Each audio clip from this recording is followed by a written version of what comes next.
Póstumo el transmigrado. Historia de un hombre que resucitó en el cuerpo de su enemigo. 1. En que se dan a conocer los principales personajes de esta historia. Póstumo era hijo de su padre y de su madre, es decir, que logró tener desde la cuna lo que todo el mundo, padre y madre. Nació en Madrid y fue bautizado en una de sus parroquias. Ignoramos si fue o no confirmado. Era soltero, y no porque le hubiesen faltado ocasiones de casarse, sino porque no llegó a hacerlo. Todos estos informes, bastante precisos y curiosos, los tenemos de muy buena tinta, así como lo que diremos después acerca de este personaje, que, atendido su nombre, parecía destinado a vivir después de muerto.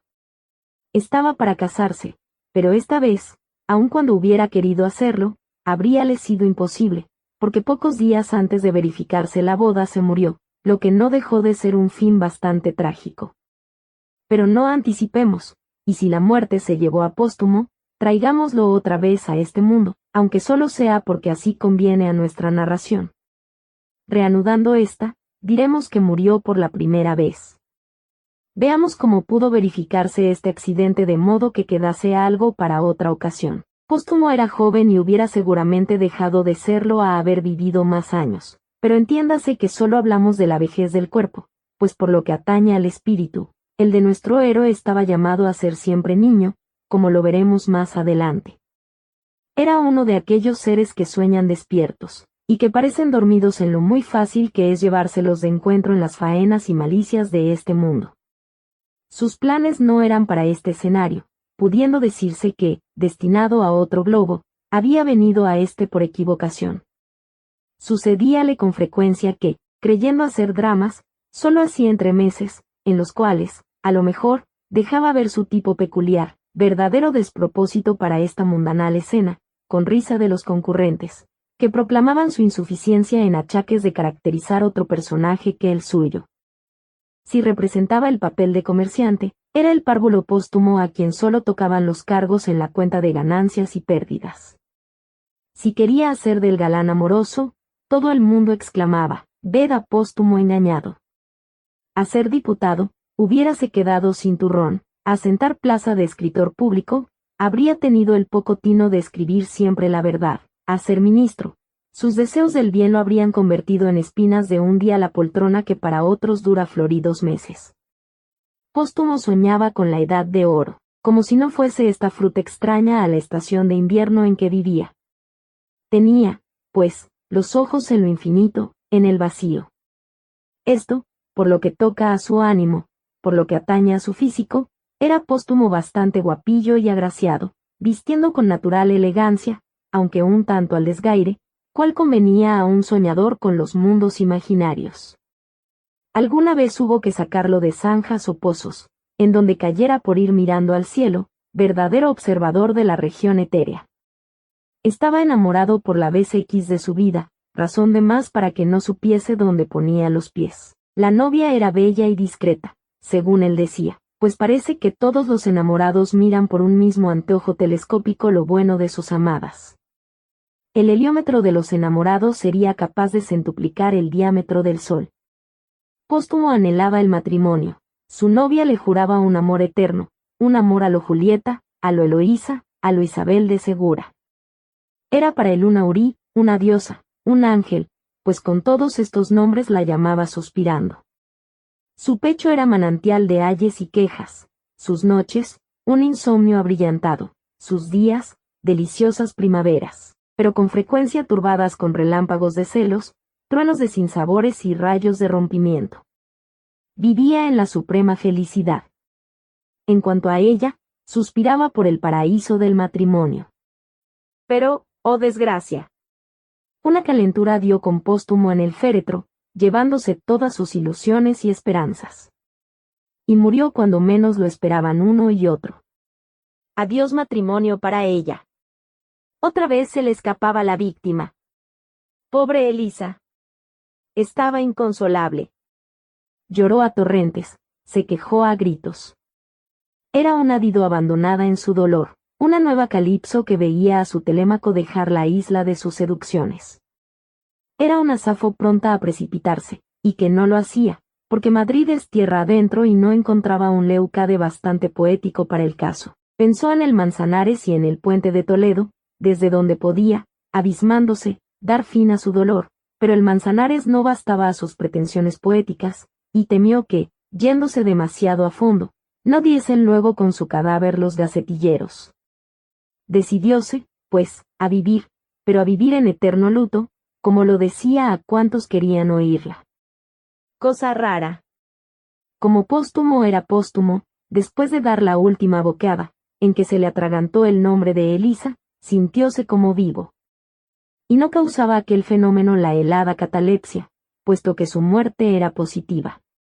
De no serlo, hubiéranla hecho tal sus amigos, quienes, por retardar la corrupción, zamparon en el estómago del muerto un par de cuartillos de cloruro, pero, a pesar de esto y de todas las demás precauciones de los vivos contra el difunto, él se hallaba amortajado, tan vivo como cuando palpitaba de amor al lado de su Elisa. ¿En qué podría consistir esto? Semejante fenómeno no era de fácil explicación, sobre todo, cuando el pobre muerto vivo no se atrevía a hablar, sin duda estupefacto por la extrañeza de su situación, nunca vista, al parecer. El difunto callaba, porque si no lo era, por tal lo daban los demás. Todos se lamentaban o, mejor dicho, lo lamentaban, y en verdad que era digno de lástima, expuesto como se sentía a morir de indigestión de palabras, si ya no hubiese muerto de calentura. Todos mencionaban sus virtudes, con el pero o peros de sus defectos, que trataban de disculpar echándoselos en cara, como quien habla delante de un sordo. Pusiéronlo, como era consiguiente, en su ataúd, oyó que le rezaban algunas preces, y sintió que lo conducían al cementerio, en cuya capilla lo dejaron depositado, con el fin de velarlo y enterrarlo a la mañana siguiente. Todo esto se lo dejó hacer sin chistar siquiera, y quietecito se quedó allí, muy callado por pura prudencia, ya que no podía hacer otra cosa.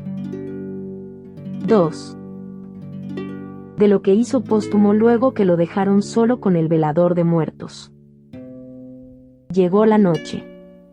Todo Madrid se entregaba a las delicias del carnaval, época señalada para hacer más ostensiblemente lo que con disimulo se hace todo el año, a saber, caretas y embustes, y vestirse cada cual de lo que no es. Había baile en el Teatro Real. Allí estaban disfrazados al natural la mayor parte de los amigos de Póstumo, que venían del entierro y que anhelaban borrar de su ánimo, con la alegría del baile, las tristes impresiones del cementerio. Qué diferente no estaría allí Póstumo, rabiando al verse muerto contra su gusto, cosa posible, aunque rara, y sumido en aquel silencio sepulcral, abandonado de sus conocidos y rodeado de tanto difunto serio y circunspecto. Esta mansión hubo de parecerle inaceptable, y viendo que el antedicho velador se había dormido, sin duda porque nada debe temerse de un cadáver, pensó nada menos que en salir de su féretro y volverse al mundo a sorprender en el olvido a sus amigos, o a presenciar el llanto de aquella Elisa tan adorada, que, mesándose las undívagas guedejas y arañándose el rostro, estaría verdaderamente inconsolable. Nada hay más vivo que un muerto al llevar a cabo un plan preconcebido. Lo pensó Ilsas. Trató de soltarse una mano, ¡qué sudores! Pero tanto luchó que, con lo que antes pugnara por desatarse, logró verificarlo estando ya las cuerdas más rosadas y propias para su intento. Sueltas las manos, lo fueron los pies, y con ayuda de pies y manos se echó fuera del ataúd, llegándose al guardián, que roncaba admirablemente. Comenzó a atarlo con sus ligaduras, lo que no pudo conseguir sin que aquél despertase, pero, aterrado al ver ante sí al muerto vivo, permitió estupefacto la dicha operación. Escurrióse luego Póstumo, tomando la puerta y calle de Fuencarral con dirección a la de la Montera, en donde vivía su amada, y a cuyas puertas llegó a pocos momentos. Temeroso de ser reconocido, no se atrevió a hablar a ninguno de los que pasaban junto a él, aun cuando entre ellos hubiese algunos que no le fuesen extraños. Acababan de dar las 12 de la noche, todo estaba cerrado en casa de Elisa. Iba ya nuestro difunto a llamar a la puerta de la calle, cuando retrocedió al ver que ésta se abría para dar paso a dos mujeres enmascaradas, la una vieja y la otra joven, según las apariencias.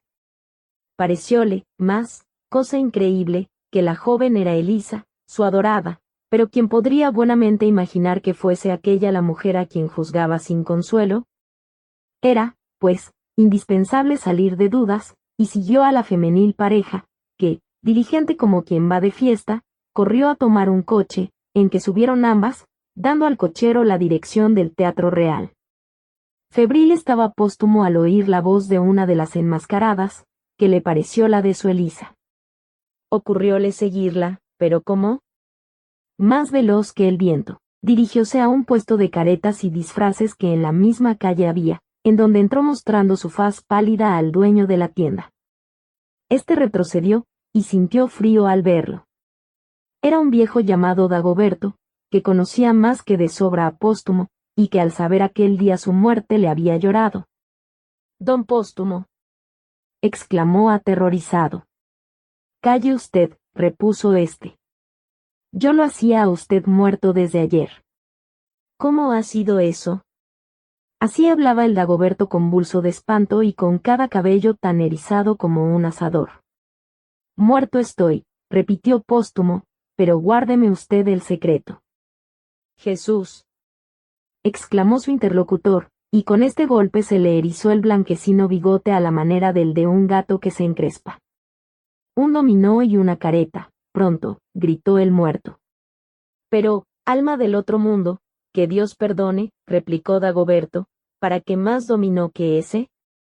Póstumo vio que, en efecto, su sudario podía servirle, aunque no lo bastante. «Pero con esto solo, tendré frío». «El frío lo lleva usted en la médula». «Silencio, y más respeto a los cadáveres, señor Dagoberto». «Un dominó y pronto». «Sí, enseguida», repuso éste, y añadió temblando y por lo bajo, «muy pronto, porque si este buen señor no se va, me parece que me entra calentura». Diole, pues, el dominó y la careta. El aparecido se puso entre ambas cosas, y marchóse. Dagoberto lo despidió diciendo: «Adiós, señor don Póstumo. Requiescat in pace».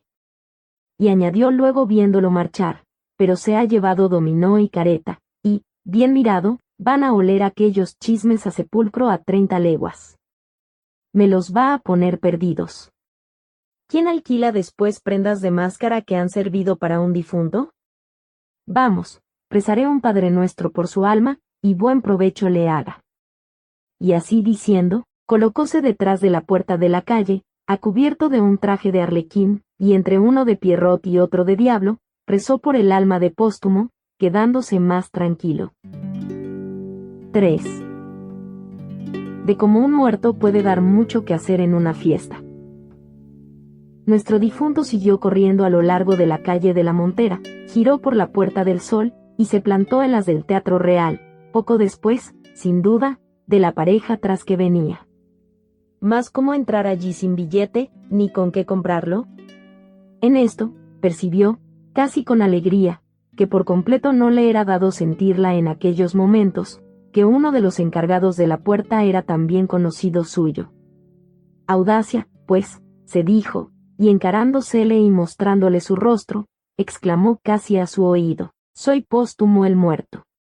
Estupefacto quedóse el portero, y aprovechándose nuestro héroe de su estupor, colóse y escabullóse por entre las 1000 máscaras del concurso. ¡Qué gresca! ¡Qué animación! Tocaban y bailaban una polca. ¡Qué acordes de aullidos mascariles y trompetazos! Póstumo comenzó a buscar en medio de tan atropellados grupos a la pareja enmascarada. Para lograrlo, se afanaba sin echarlo de ver, y atropellaba a los concurrentes. Una vez quiso desfilar por entre una payasa y un templario que charlaban, luego turbó la plática amorosa de un cefirillo y la noche, interrumpió la furiosa reconvención de celos que una diana descargaba contra su Endimión. Una manola y un inglés le dieron un empellón de los de activa, por haberlos querido convertir en la pasiva. Una hija del Betis le arrojó media docena de denuestos por haberle roto al paso una guarnición de su farala. El Pierrot que la acompañaba estuvo a punto de darle de mojicones como castigo de su imprudencia.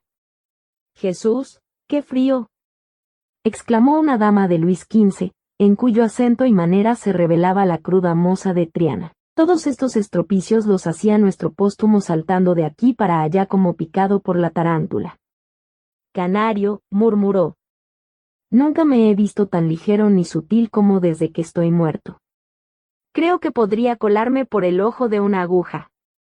En esto, metió el pie entre las guarniciones de una matrona ataviada a la derniere, enredóse allí, y hubiera caído a no asirse de un bastonero, a quien amostazó tal desacato. «¡Diablo!», exclamó, «qué hombre tan tormentoso y tan saltarín». «Ah, qué frío siento», añadió una modista disfrazada de Semiramis. «Está el baile que parece una nevera». Y todos repetían lo mismo. Conociendo Póstumo que él era la causa de este paso de Madrid a la zona helada, tembló por su vida o, mejor dicho, por su cadáver, diciendo: «Cáspita.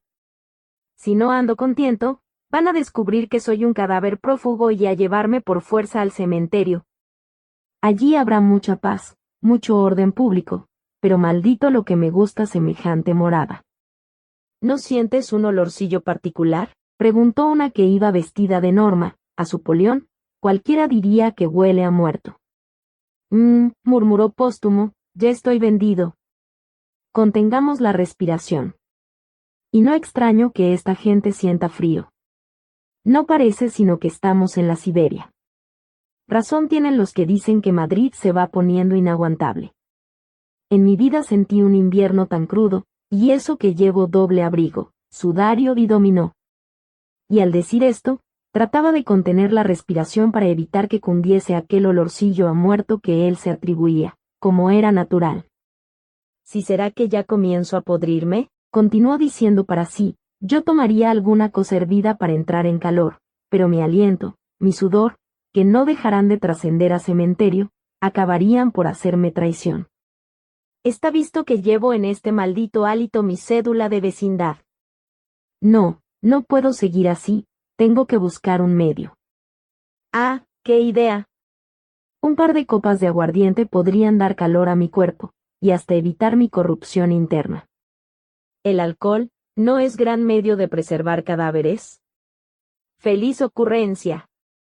«Viva Noé». Y así diciendo, dirigióse a los pasillos, llegóse a una cantina, y apuró varias copas de aguardiente. Hecho esto, volvióse al salón, resuelto a arrostrarlo todo por averiguar lo que deseaba saber de una manera terminante, si su amada Elisa estaba en el baile. En efecto, allí, a 2 pasos, vio a la pareja que buscaba, acercóse cuanto pudo y, colocándose en una silla que había detrás, oyó el diálogo siguiente. «Máscara joven. Ay, mamá, qué tristeza, qué dolor. Me estoy muriendo de pena, estoy desesperada. Quisiera bailar para distraerme. Máscara vieja. ¿Y quién va a invitarte, con esa cara de angustias?». «¿Cara de angustias, mamá? ¿Cómo pueden verla?». «Es verdad, pero la careta no impide que se trasluzca esa desazón moral que desde ayer está minando tu existencia. Y acabará con mis días, por eso quiero olvidar mi horrible pesadumbre, por eso quiero distraerme». Supóngase el lector cuál sería la sorpresa de Póstumo al oír tales discursos. Pero fue mayor su ira al ver que se acercaba a Elisa un galán, su amigo Sisebuto, el mismo que debía sucederlo en el empleo que a su muerte dejó vacante, y que, a juzgar por el modo halagador con que era recibido por la dama, lo reemplazaba también en el corazón de ésta. Presentóse a su mente la historia de Hamlet, y comprendió que le tocaba allí el papel de sombra del difunto. ¿Y quién podría mejor representarla que un cadáver animado? Invitada Elisa por Sisebuto a bailar una polca, salió precipitada, como quien anhela ardientemente ahogar en saltos y brincos el furioso dolor del alma. Delirante estaba Póstumo al verse así traicionado por quien menos creyera. «Muérete y verás», se dijo, «oh. ¿Qué fue de aquella fe jurada, de aquella pasión de todos los días y todas las noches? ¿Y en quién creer?», repuso más pálido de lo que solía estar desde que murió. Sintió que lo acometía un vértigo, se le iba la cabeza. ¿Sería efecto del aguardiente? ¡Qué disparate! Era el dolor que lo abrumaba. Verdad es que no había comido desde que expiró, y luego la dieta durante la enfermedad. Pero acaso todo esto, unido al dolor que sentía en aquellos momentos, lo puso a los bordes del sepulcro, de donde acababa de salir, y exclamó: «Estoy desesperado, quiero vengarme, suceda lo que suceda, quiero bailar».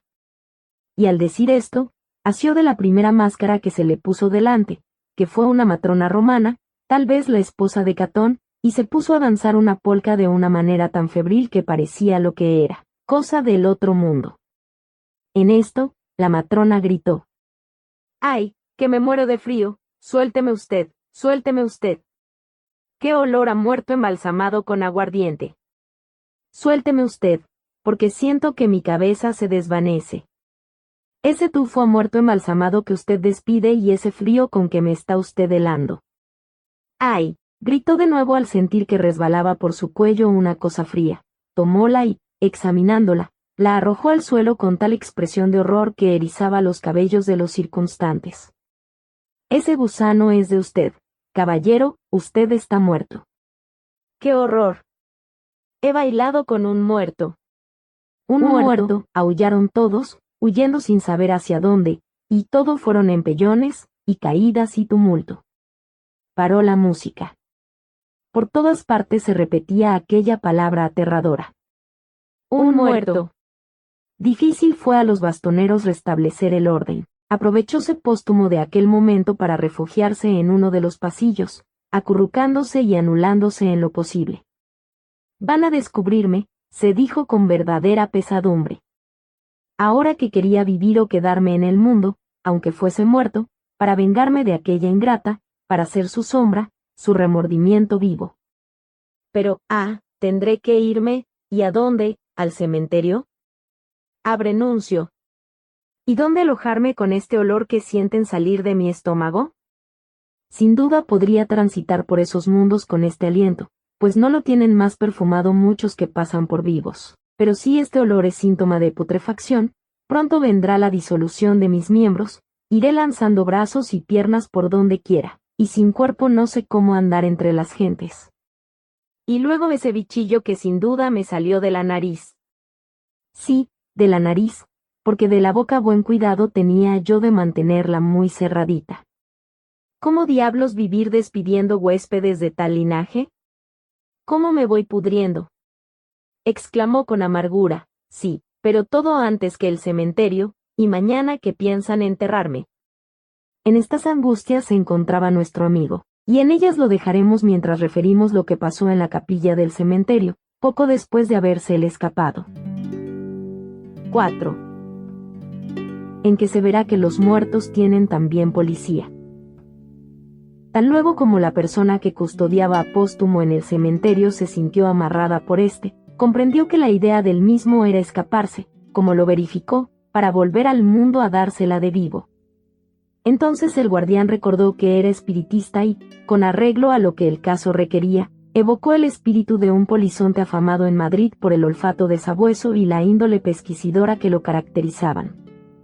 «Veamos», se dijo el guardián de muertos, «si es posible que un difunto se burle de mí impunemente». No sabemos si el tal guardián era medium mecánico o intuitivo, ignoramos de qué se valió, puesto que no tenía papel ni lápiz a su disposición en aquellos momentos, ni podía, con las manos atadas, como se las había dejado Póstumo, aplicarlas a mesas ni a mueble alguno, pero es lo cierto que la evocación, aunque hecha de una manera puramente mental, fue tan eficaz y perfecta que a poco se dejaron ver un tricornio y un bastón, luego unas narices y, por último, la figura completa del famoso esbirro.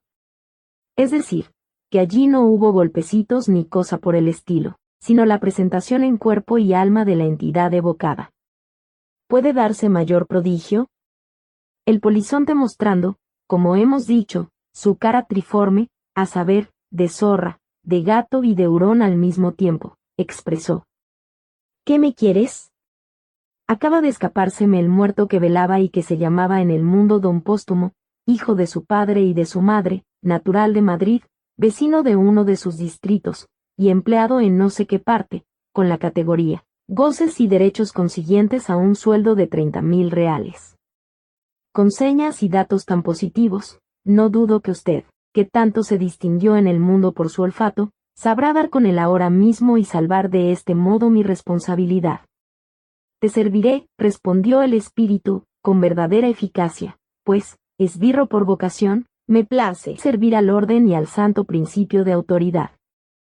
Por eso estoy muy bien pagado en el planeta donde ahora vivo. ¿Y si está usted encarnado en otro mundo, cómo ha podido obedecer a mi voz? Dormía, y como todo se hallaba tranquilo, me dije, vamos a hacer algo por no estar ocioso y, puesto que me llaman de Madrid, será para darme el solaz de otras veces.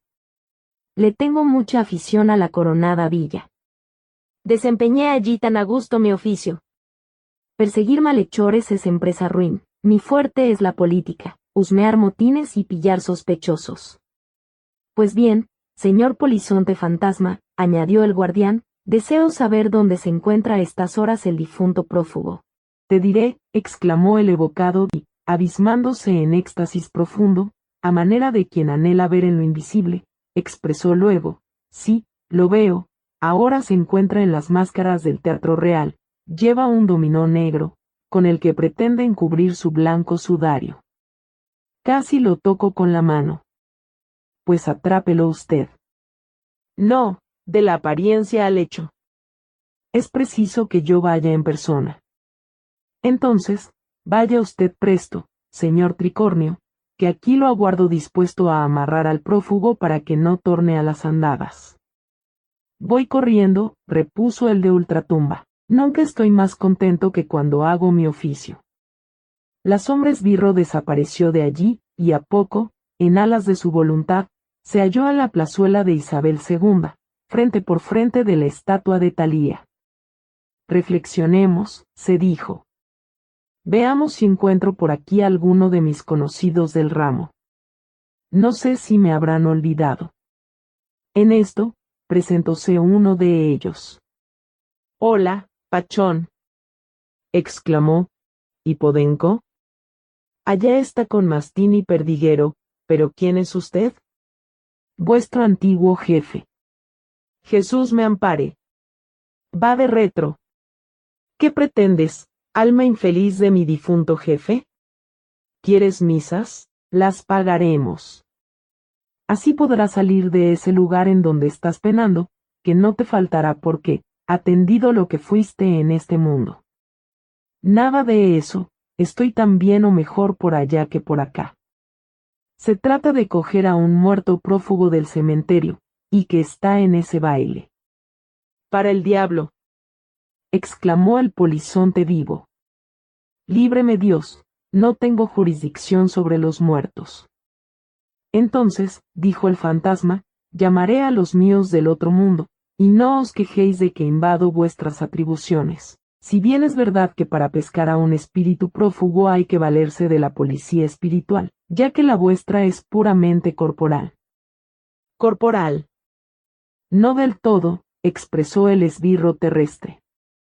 Sí, ya sé, repuso el del otro mundo, que con frecuencia invadís la jurisdicción del espíritu, pero siempre procediendo corporalmente y contra los cuerpos. A saber, ¿deseáis proceder de la manera que llamáis preventiva?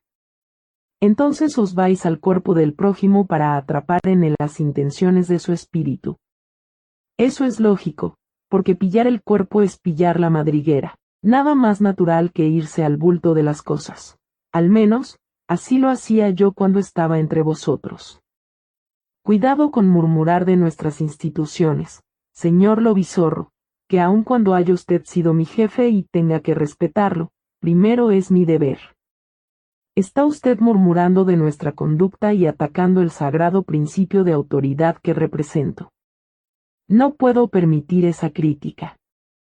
Nosotros procedemos siempre con nuestras razones. Esas son precisamente a las que me refiero. ¿Y cómo harías para realizar en mí vuestras amenazas en caso de que mi crítica continuase? Con todo el respeto debido a la categoría de usted, lo llevaría preso. Recuerda que soy espíritu. Pero tiene usted cuerpo en estos momentos. Estás equivocado, pálpame y verás. Intentólo el polizonte vivo, y retrocedió aterrado no encontrando bulto.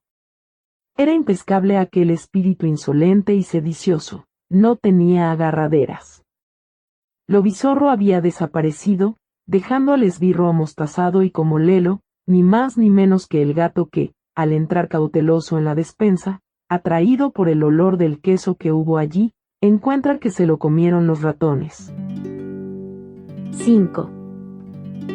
De cómo no es siempre oportuno evocar a un espíritu. En tanto que fuera del teatro real pasaba lo que hemos contado, veamos lo que ocurrió dentro de aquel templo de Momo y de Terpsícore. Póstumo había permanecido acurrucado en su escondite hasta que pasó la tremolina que su presencia ocasionara en el salón. Quiso volver a cuando, con la lucidez del espíritu, divisó por entre la concurrencia al polizonte de ultratumba, acompañado de otros 2 subalternos de igual naturaleza, quienes, con la ductilidad de lo incorpóreo, aunque con su correspondiente uniforme, por el buen parecer, se deslizaron hacia él, desde el otro extremo del salón. Entonces pensó refugiarse en el café, pero, oh diablura, en varios amigos suyos, sentados alrededor de una mesa, pretendían que girase, según la moda, al influjo de la cadena que sobre dicho mueble formaban con sus manos. Evoquemos el espíritu de nuestro amigo Póstumo, dijo uno, y que nos cuente cómo lo han recibido por allá. ¿Y qué tal se encuentra sin la carne de este mundo?, exclamó un tercero. Y a poco empezó a dar vueltas la habladora mesa. Ya responde, gritó el primero. Póstumo, al oír que evocaban su espíritu, sintió que una fuerza poderosa lo arrastraba hacia el grupo. ¿Qué le preguntamos?, dijo uno. Preguntémosle si está satisfecho de la consecuencia que le ha guardado su Elisa, quien, según él, tanto lo adoraba. A propósito, añadió otro, ¿la has visto esta noche danzando con Sisebuto? Sin duda cree que no la hemos reconocido. Por eso lo digo. Ella sabe que es de buen pescador hacerlo con 2 anzuelos. Faltó el pez Póstumo, y ahora muerde Sisebuto. Póstumo, que a su pesar se hallaba más cerca, y oía para el desagradable diálogo, sintió crecer su mortificación al ver que su desgracia era conocida de sus amigos. Deseaba caer sobre ellos a bofetones, pero hubo de contenerse, considerando que con grave esfuerzo sus miembros, ya casi desligados por la muerte, pudiesen del todo desencajarse. De suerte, exclamaba uno de aquellos en el instante de hallarse el difunto más próximo a la mesa, que nuestro amigo Póstumo era un zopenco, puesto que así se dejaba engañar. Veamos lo que dice, añadió otro. La mesa anda de nuevo. ¿Queréis saber lo que dice?, gritó Póstumo poniéndoseles delante y dejándoles estupefactos. Pues sabedlo, aunque me desbarate. Y así diciendo, zas, zas, comenzó a repartir bofetones a uno por barba, que, como dados con mano de muerto, es decir, bastante pesada, iban echándolos por tierra respectivamente. Ante esta lluvia de cachetes, alborotóse la concurrencia del café, y hubiera continuado el huracán, a no haberse presentado los polizontes de ultratumba, haciendo a Póstumo del cuello y gritando: «Difunto prófugo, date preso en nombre de la eternidad». Con tales voces acabó de aturdirse todo el mundo, y cuando Póstumo salió de allí hacia el salón del baile conducido por los polizontes, oyó que gritaban por todas partes: «Un muerto, un cadáver que se ha escapado de su sepulcro. Acaban de cogerlo». Redoblábanse con estas voces la algazara y confusión. En esto, llegó el aparecido con los esbirros sepulcrales a donde estaba Elisa, quien, oyendo hablar de un muerto prófugo, y al verlo luego, pues el dominó de desgarrado en la refriega y perdida la careta, le permitieron reconocerlo, lanzó una serie de ayes en distintos tonos, y se desmayó en brazos de Sisebuto. «Mujer inicua», exclamó Póstumo enfurecido, «Dios te dé larga vida bajo la tutela del diablo. Y tú, amigo pérfido, muérete y verás». Y esto dicho, dejóse conducir al cementerio. Grave escena de agitación y espanto quedó reinando en aquel concurso, en la que tomaban no poca parte los polizontes de Madrid, que, al ver invadidas sus atribuciones, pedían favor para la ley, clamando contra aquellos salvaguardias de la eternidad. «Si los muertos», decía un cesante, «se meten en las cosas de acá, donde no cabemos ya los vivos, buenos vamos a estar, ya que de por sí eran tan pocas las tajadas. ¿Y quién era ese?, preguntaba un curioso. Un tal Póstumo, hijo de su padre y de su madre, empleado con 30.000 reales, respondió un hablador. Hijo del presupuesto, querrá usted decir, añadió un pagano. Era uno que contábamos de menos y que ha resucitado, a lo que parece, repuso un empleado. Estaría bien, añadió un pretendiente desvalido, que ahora viniesen los de otra parte a disputarnos el turrón. En cuanto a Póstumo, como hemos dicho, lleváronlo al cementerio, y no pudo dejarse el entierro para la mañana, porque con las bofetadas que había repartido en el café, las violencias que le hicieron los polizontes de la eternidad, y demás accidentes de tan alborotada trapisonda, rotos ya los tegumentos que ligaban sus miembros, se estaba desvencijando. Procedióse, pues, inmediatamente a la inhumación, de lo que se alegró no poco el guardián o velador de difuntos, aunque solo fuese por espíritu de venganza. Los polizontes, en vista de lo que les dio que hacer para volverlo al cementerio, juzgaron que como más seguro podía estar un muerto tan traviesillo era enterrado. 6. Que trata de lo que hizo nuestro hombre después de sepultado. Una vez aprisionado Póstumo debajo de la tierra, sintió libre su espíritu y, abandonando aquel cuerpo a su pesar, pues desvencijado y todo lo amaba tanto, partióse aéreo y puro a las regiones de lo infinito. Pero no concluye aquí su historia. Disgustadísimo iba el espíritu de Póstumo por haber dejado nuestro planeta en sus peculiares circunstancias, pues, muerto o vivo, con tal de residir en él, podría vengarse de su inconsecuente novia, aunque solo fuese a manera de remordimiento perseguidor. Pero ¿cómo transitar por el mundo no teniendo cuerpo? Desconsolado estaba y vagando sin saber hacia dónde dirigir sus espirituales pasos, sin que, atendida su turbación, pudiese dar con la morada o lugar a que había de encaminarse. Debe haber tantas sendas y vericuetos en lo infinito. Esto aumentaba su pena, porque aquella soledad tan absoluta era aterradora, cuando vino hacia él su ángel custodio con la mira de guiarlo por aquellas regiones ilimitadas. El ángel, ven a la mansión de los espíritus hasta que encarnes de nuevo. Póstumo, es decir, que voy a estar como cesante o de reemplazo. El ángel, poco más o menos. Póstumo, ¿y cuando encarne de nuevo en dónde será? El ángel, en donde haya lugar. Yo veré el modo de buscarte una buena colocación. Póstumo, pero yo quisiera volver al mundo que he dejado, a Madrid, si es posible. El ángel, muy preocupado vienes con las cosas de allá abajo, y eso podría perjudicarte en tu nueva encarnadura. Conviene que todo lo olvides. Póstumo, ¿y cómo olvidar? El ángel, la muerte es a propósito para el caso. Para que pensar en un mundo a donde quizá no habrás de volver, o al que, si volvieses, sería pasando por el nacer y la edad de niño, en cuerpo nuevo, con familia y educación distintas, y acaso hasta en un país antípoda del que dejaste, y de volver allí sin haber olvidado, como lo previene la ley natural, pues Dios, en su infinita sabiduría, ha querido que al nacer se beban las aguas del Eteo que habría de sucederte, que andarías llevando a cuestas tu vida anterior y todos tus recuerdos en lucha con las impresiones y pensamientos nacidos en otro estado muy distinto. Entonces, qué confusión para tu espíritu, luchando con dos vidas incoherentes.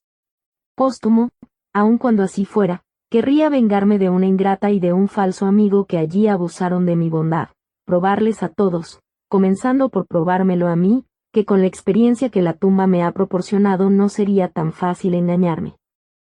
El ángel, pero la culpa fue tuya, pobre Póstumo, que todo lo veías color de rosa.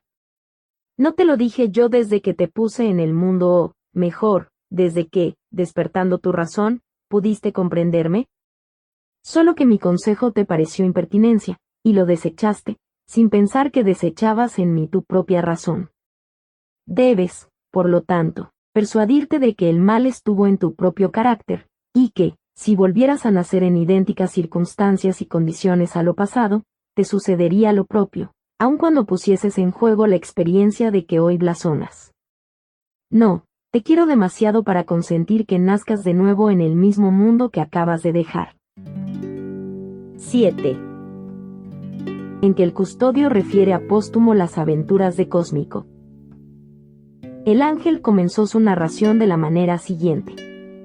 Cansado, si es posible que el ser omnipotente necesite descanso, se hallaba el Creador con las pretensiones que de igual naturaleza que las tuyas le hacían la mayor parte de los espíritus.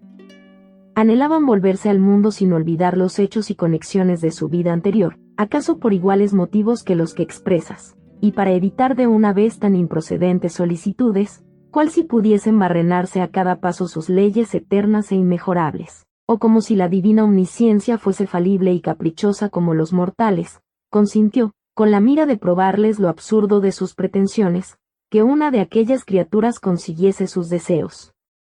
Otorgóle la impertinente demanda de transmigrar sin olvidar. ¿Y qué aconteció? Voy a contártelo, aunque con la brevedad posible, mucho mayor de la que merecería tan importante asunto. El tal espíritu se llamó en el último mundo que había habitado, y que creo que fue Saturno, Cósmico. Volvió, pues, a Saturno, y nació de padres diferentes y en extraño lugar al que dejó, pues no era posible trastornar todo un mundo por complacer su capricho, ni volver a crearle los mismos padres, los mismos abuelos, etc., porque siendo los unos nacidos de los otros, según las leyes de la materia, debían seguir unos de otros la lógica ley de los derivados, y por consiguiente, para rehacer a los padres había que rehacer a los abuelos, bisabuelos, etc., como productores indispensables de un hombre dado.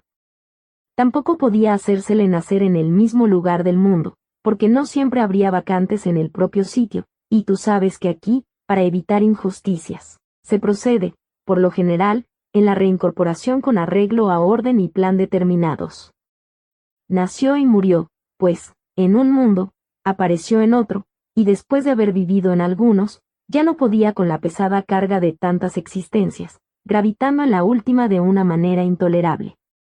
Había sido mujer, y bastante coqueta, en Venus, médico en Saturno, cómico en Palas, músico en Ceres, guerrero en Sirio, poeta en Urano, mercader en Marte, ministro en Júpiter, reina en Juno, y así por el estilo. ¡Qué confusión! Suponte toda esta reunión de caracteres en una sola persona, con su mezcla de recuerdos correspondientes. Pero todo eso, replicó Póstumo, le crearía una múltiple aptitud muy ventajosa para todas las fases de la existencia. Sí, repuso el custodio, pero ¿y la necesaria armonía? Todo esto perjudicaba sus facultades por falta de unidad. ¡Qué mezcla de pasiones!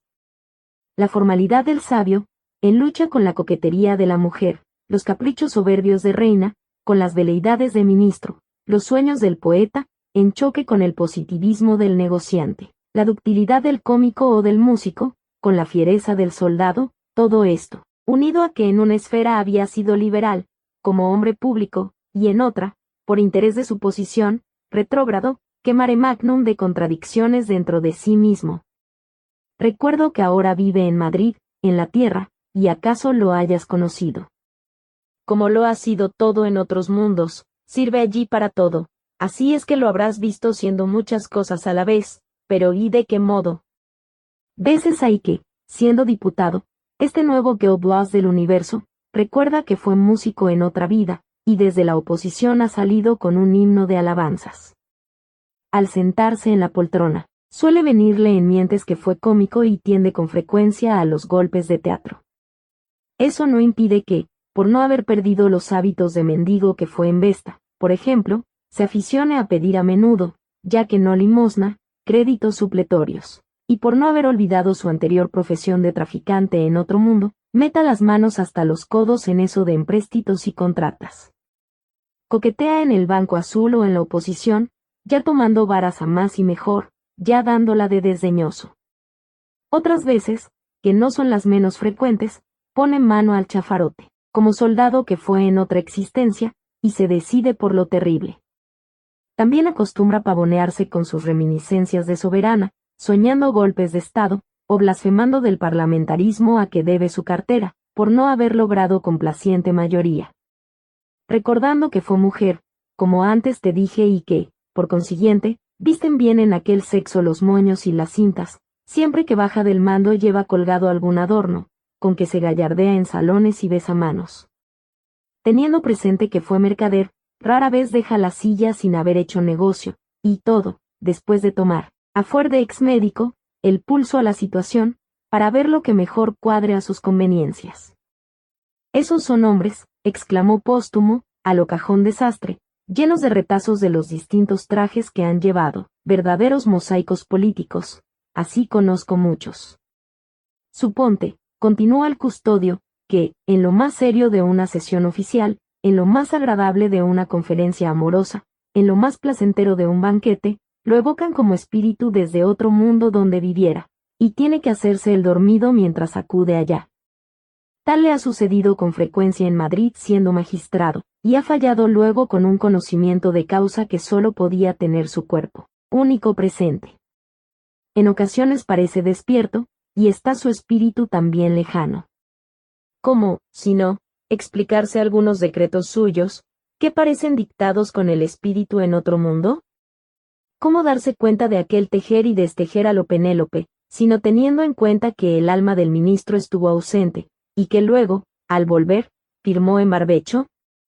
Además, como cósmico tiene presentes todas las existencias de una manera simultánea, se encuentra con tantas madres, padres, hermanos, primos y parientes a la vez, que sus compromisos suelen ser bastante graves. Con frecuencia tiene que crear, cuando es ministro, gangas y destinos oficiales para emplearlos, pues ya se ve que no es cosa de que tan elevado personaje permita que mendigue su parentela. Pero tiene más que negarse a reconocer un parentesco que él solo puede recordar. Imposible. La sangre tira, y sería cargo de conciencia no hacer por los suyos. A más de que los individuos de su familia le conocen este flaco y lo abordan, echándole en cara el parentesco, pues no sé qué trazas se dan ellos para averiguar que en tal o cual mundo tuvieron deudo. Yo creo que se valen del espiritismo para investigarlo. Siempre, interrumpió Póstumo, había tenido a los pretendientes de Madrid por finos y linces, de suerte que en la actualidad, con las mesas parlantes y los médiums intuitivos, no hay forma de que se les escape nada. Ya saben irse a dar con el flaco de un ministro. Pero, volviendo a cósmico, insisto en que los conocimientos adquiridos en tantas experiencias deben ser para él un perfeccionamiento intelectual que concluirá por hacerlo un dios sobre la tierra. Eso estaría bien, repuso el ángel, si la transmigración fuese de bueno en mejor, de una manera armónica, pero, como cósmico es una excepción, no puede arreglarse todo según su conveniencia.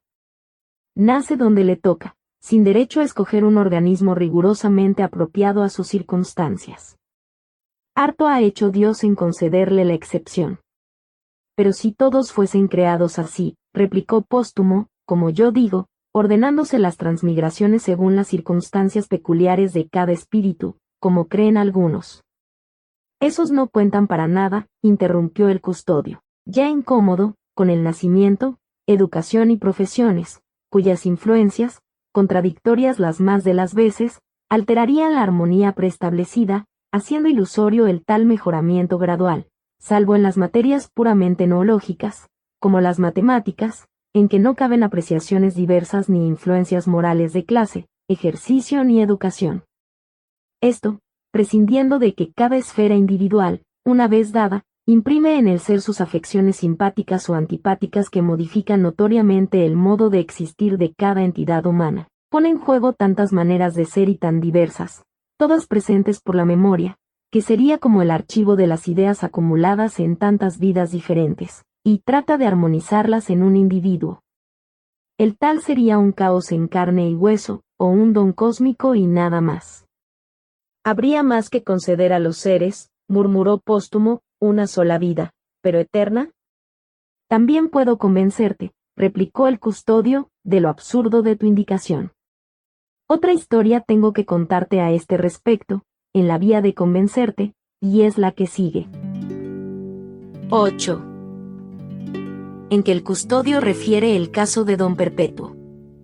El ángel continuó. Hubo un espíritu que en la tierra se llamaba Perpetuo, y sin duda, para ser digno de este nombre, suplicó a Dios, después de muerto, que lo volviese al mundo. Su creadora majestad accedió a su petición, con grandes instancias apoyada, diciéndole, ve, pues, y vive eternamente. Esto lo hizo con la mira de enseñar a los demás espíritus a que no le pidan lo absurdo. Modificó la organización de aquel como para ser eterna, dotándola de fuerza indestructible. No debía prestarse su egregio poder a jugar como un niño, alterando de nuevo sus leyes porque variase de deseos el dicho caballero. Volvió, pues, nuestro héroe a la tierra con cuerpo eterno. Empezó por darse a todos los goces del espíritu inmateriales que pueden concebirse.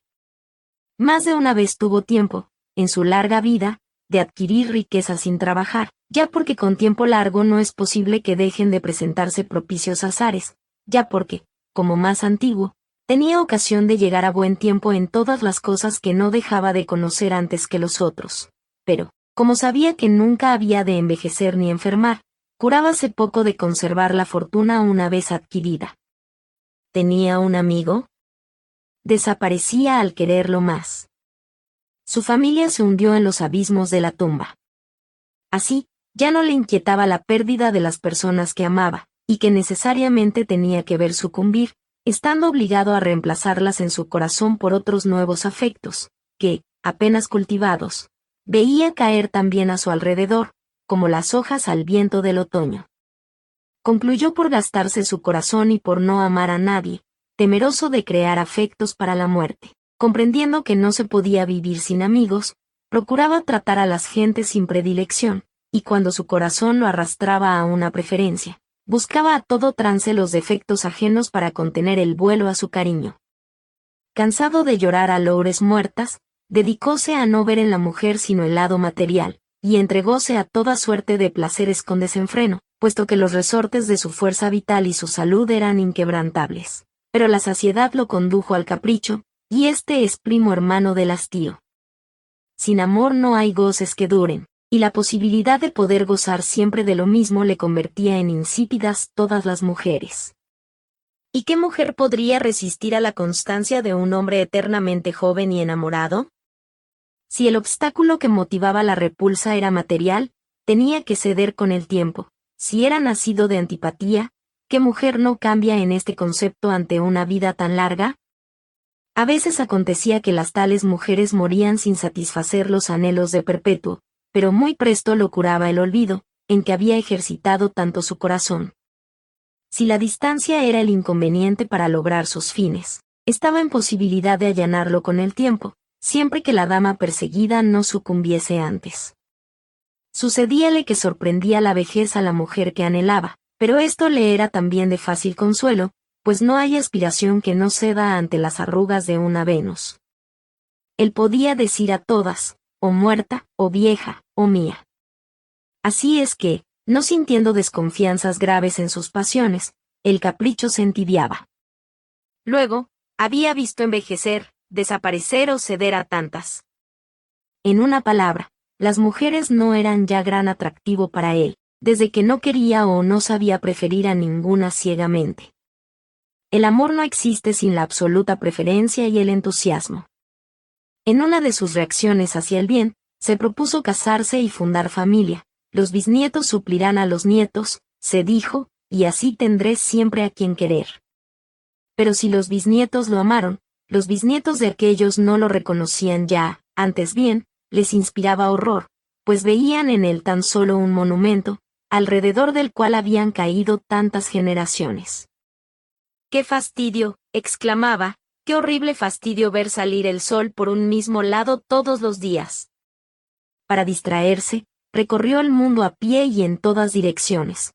Todas las lenguas, leyes y costumbres llegaron a serle familiares. Variaba sin cesar de países.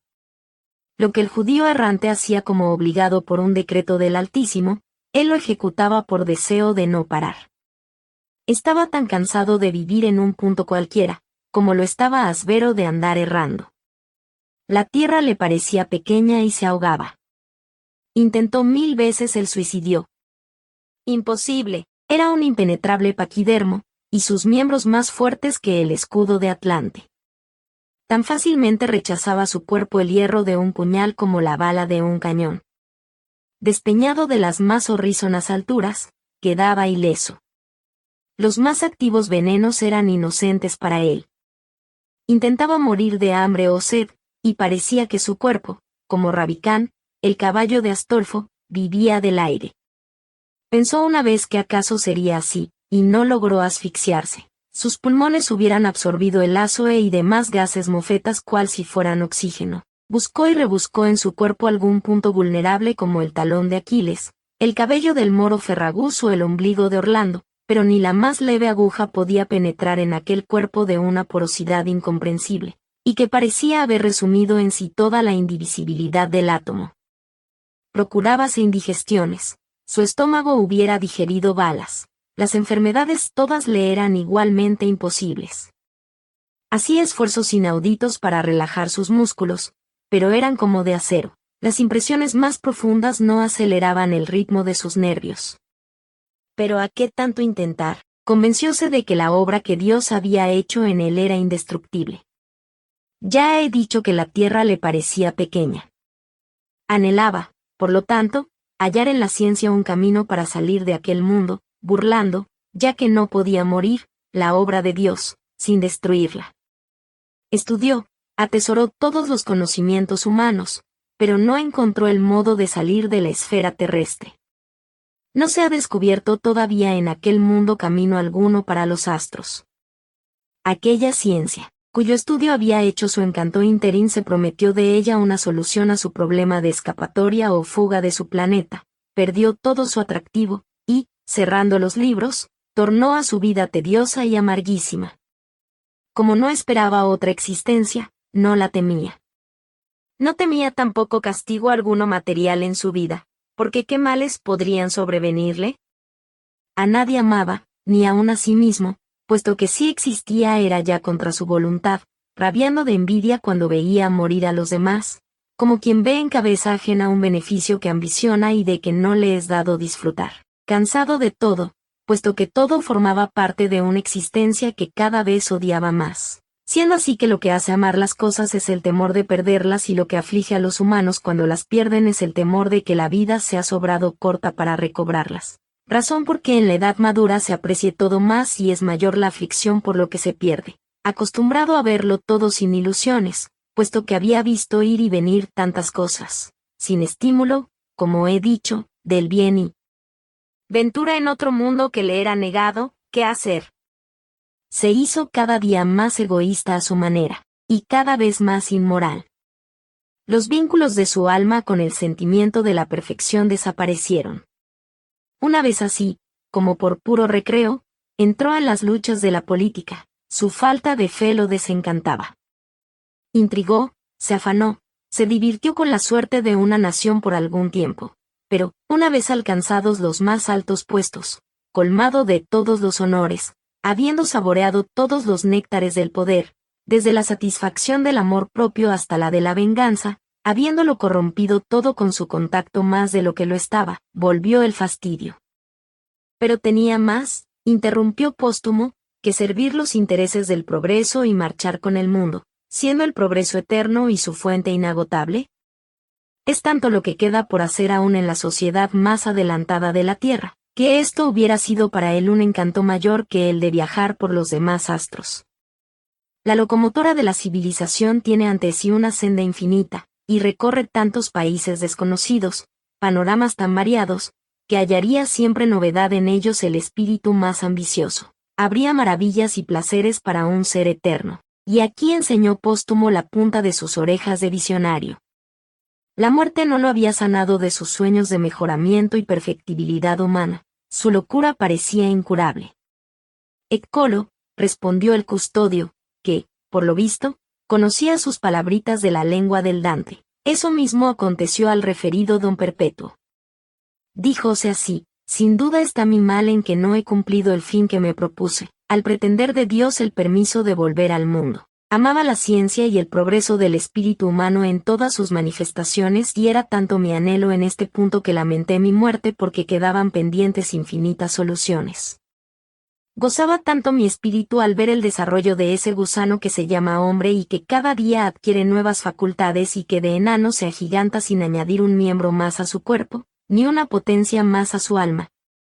Y luego el descogimiento de ese mundo que se agranda en el yunque de la ciencia, sin añadir un átomo a su volumen, ni alterar en un solo ápice su movimiento y marcha planetaria. Victorias del espíritu, siempre infatigable y siempre triunfante, después de una lucha encarnizada y gloriosa de todos los momentos. Evoluciones de la eternidad dentro de la temporalidad, de lo infinito dentro del espacio. No podía resignarme a dejar el espectáculo. Lloré, pues, al morir y acogí con júbilo inefable la concesión de Dios de hacerme vivir eternamente, como medio de continuar en mi pasmoso estudio. Pero, apenas me contemplé eterno y capaz de abarcarlo todo con igual fuerza, cuando el progreso humano parecióme lento en comparación de lo mucho que yo debía vivir, y como, por otra parte, no temía perder la contemplación de un espectáculo que, si antes me embriagaba, ahora amenazaba ser eterno como yo, me hastié y me dormí, esperando a que alguna notable peripecia o el cuadro final me despertaran. Es tan morosa en responder la naturaleza. Al millón de preguntas que se le hacen en cada siglo, responde perezosamente con una sola palabra, con un monosílabo que a su vez demanda otra serie de preguntas para descifrarlo.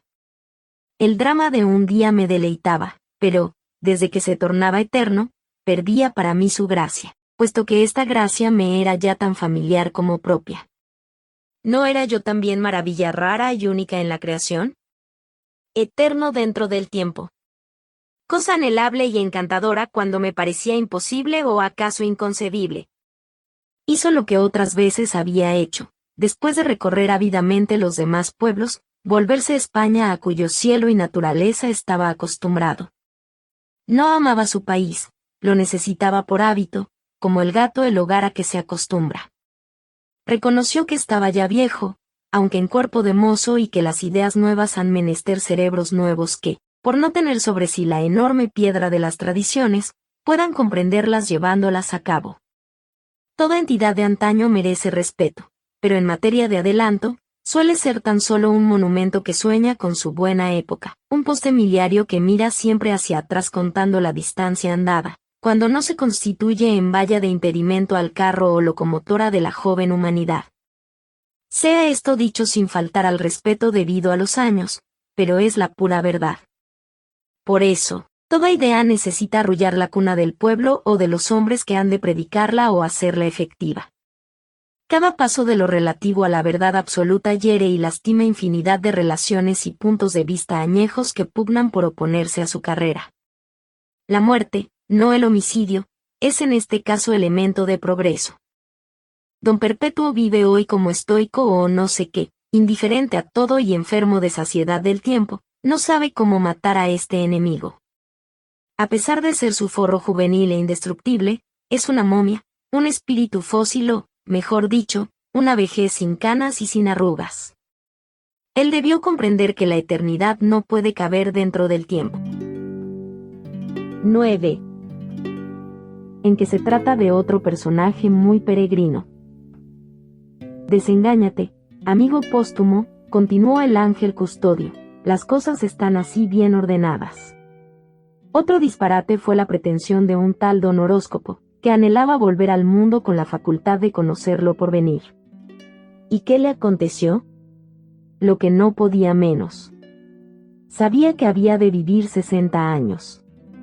Al principio todo iba bien, pues el capital de años de que podía disponer le parecía bastante, y malgastó sin conciencia su juventud, dejando los cuidados para después, ya que tiempo le sobraba para la enmienda. Con su lucidez natural, no dejaba de ver allá en lontananza el tardío arrepentimiento, pero estaba por entonces demasiado engreído con sus 60 para privarse de los goces que habían de acelerarle la vejez. La vida parece tan larga cuando comienza, como corta para quien la ve desde la edad madura.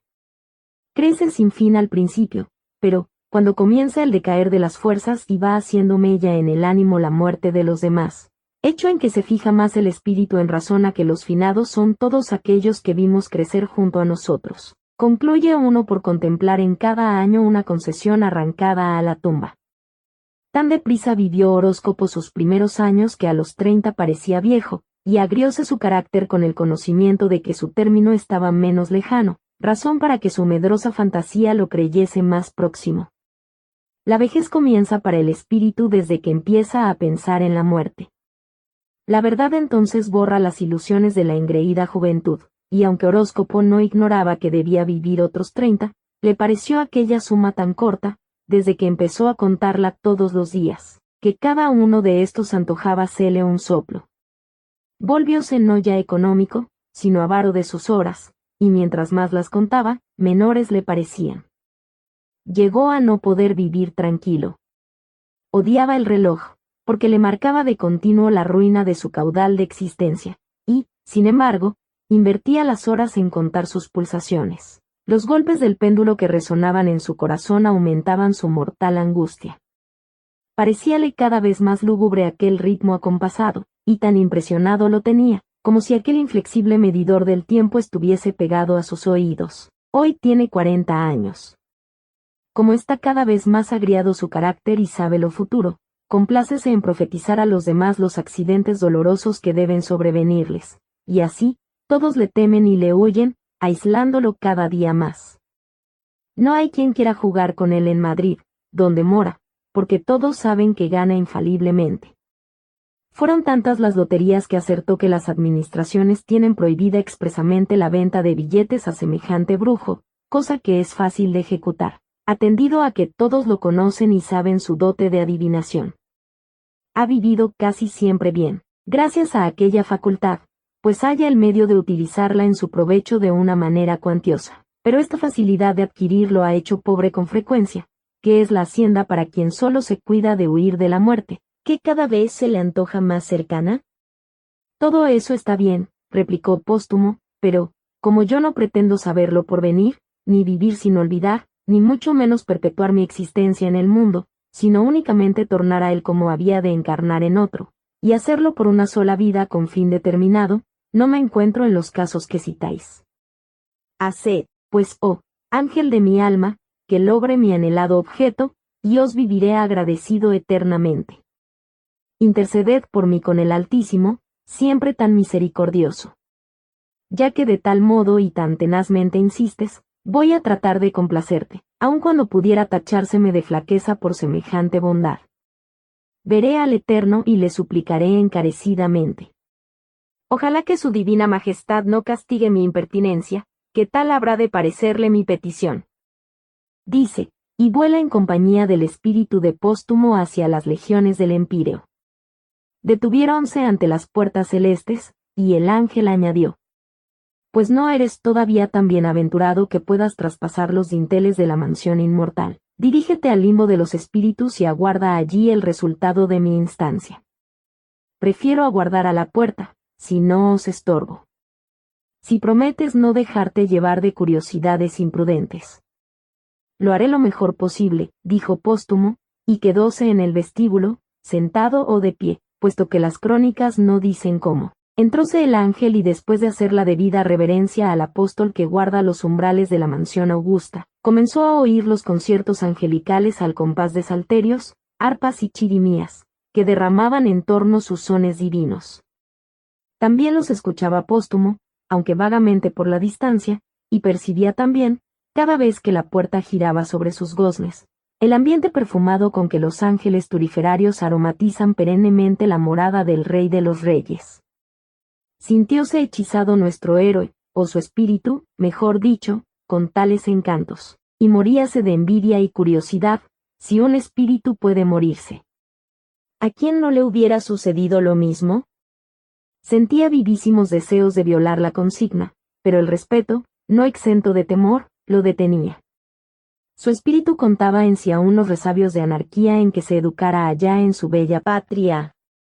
Así, pues, no debería sorprendernos que el aguijón del deseo pudiese más en Póstumo que el temor de la repulsa o del castigo, y como no había guardia, creyó que la entrada sería lícita, acostumbrado a ver en su tierra la guardia por todas partes. En las puertas del cielo no veía centinelas, lo que le sorprendió, tratándose del palacio más augusto, y del monarca que está sobre los mundos.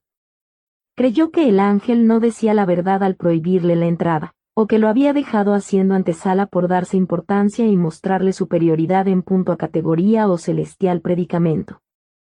Pretendió colarse. ¿Y qué?, se preguntó.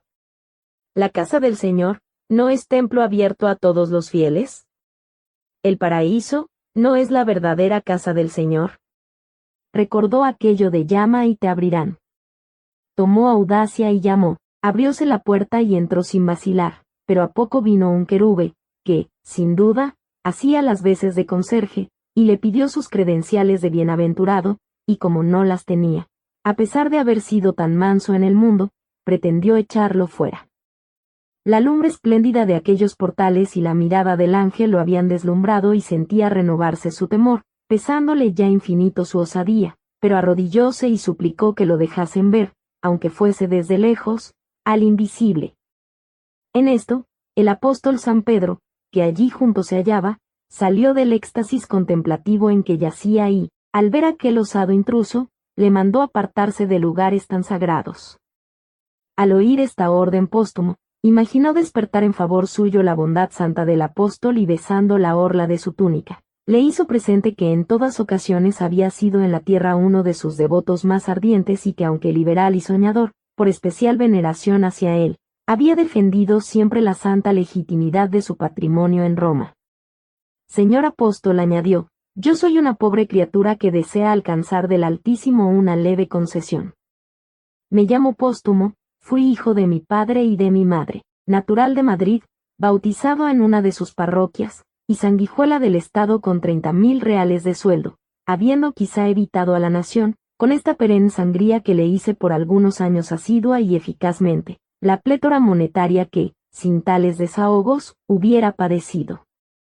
Ya veis que fui para ella un servidor constante y provechoso. No sabemos cómo pudo tener aquel espíritu tanta elocuencia, ni de dónde logró sacarla, pero es lo cierto que parecía, en lo retórico y persuasivo, diputado de aquellas complacientes mayorías que defienden fervorosas la necesidad de los votos de confianza y autorizaciones.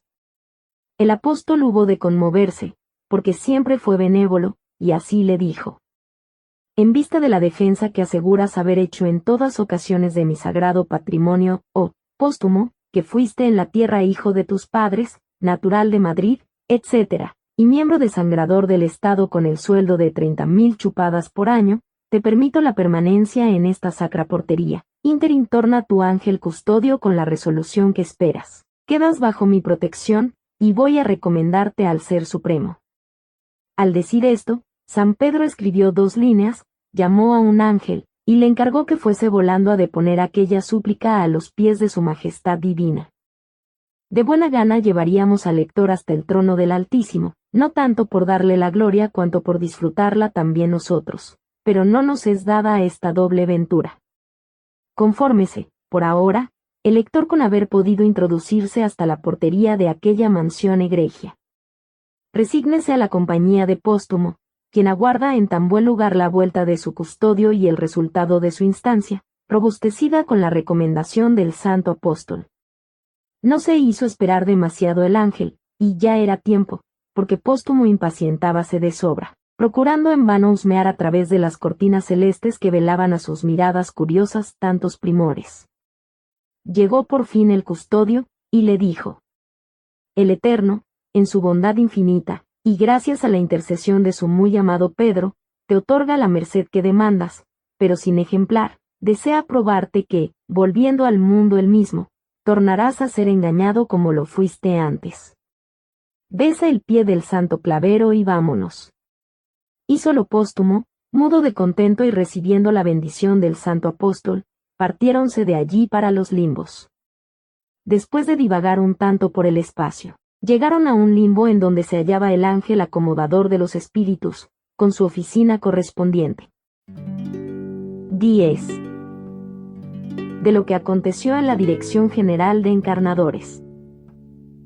Entraron Póstumo y su custodio en la oficina que acabamos de mencionar, guardando el debido acatamiento al jefe de la misma, quien contestó a su saludo con cierto desdén oficinocrático. Una vez allí, pidiéronle un cuerpo conveniente a las miras de Póstumo. Movió la cabeza el jefe de acomodadores en son de imposibilidad. Mostráronle la augusta orden, apresuróse a obedecer, aunque no sin murmurar, es difícil. El acomodador obedecía siempre de mala gana las órdenes excepcionales, por el mayor trabajo que le ocasionaban. Caprichos de mortales, añadió entre dientes. Nunca están contentos. Sin duda el oficio era sobrado fastidioso, hasta el punto de haber agriado un tanto el carácter angelical del acomodador. ¿Qué no sería obligándolo a prescindir de la oficial rutina? Se quiere, expresó el custodio, un cuerpo recién muerto, sin descomposición aún, en que la lesión orgánica, si la hubiese, pueda ser pronto reparada. Ha de ser en Madrid, España, y que el difunto haya pertenecido al presupuesto del Estado, en categoría, por lo menos, de 30.000 reales. Casi imposible es hallar lo que pedís, respondió con aspereza el acomodador. Impertinencias, gruñó después.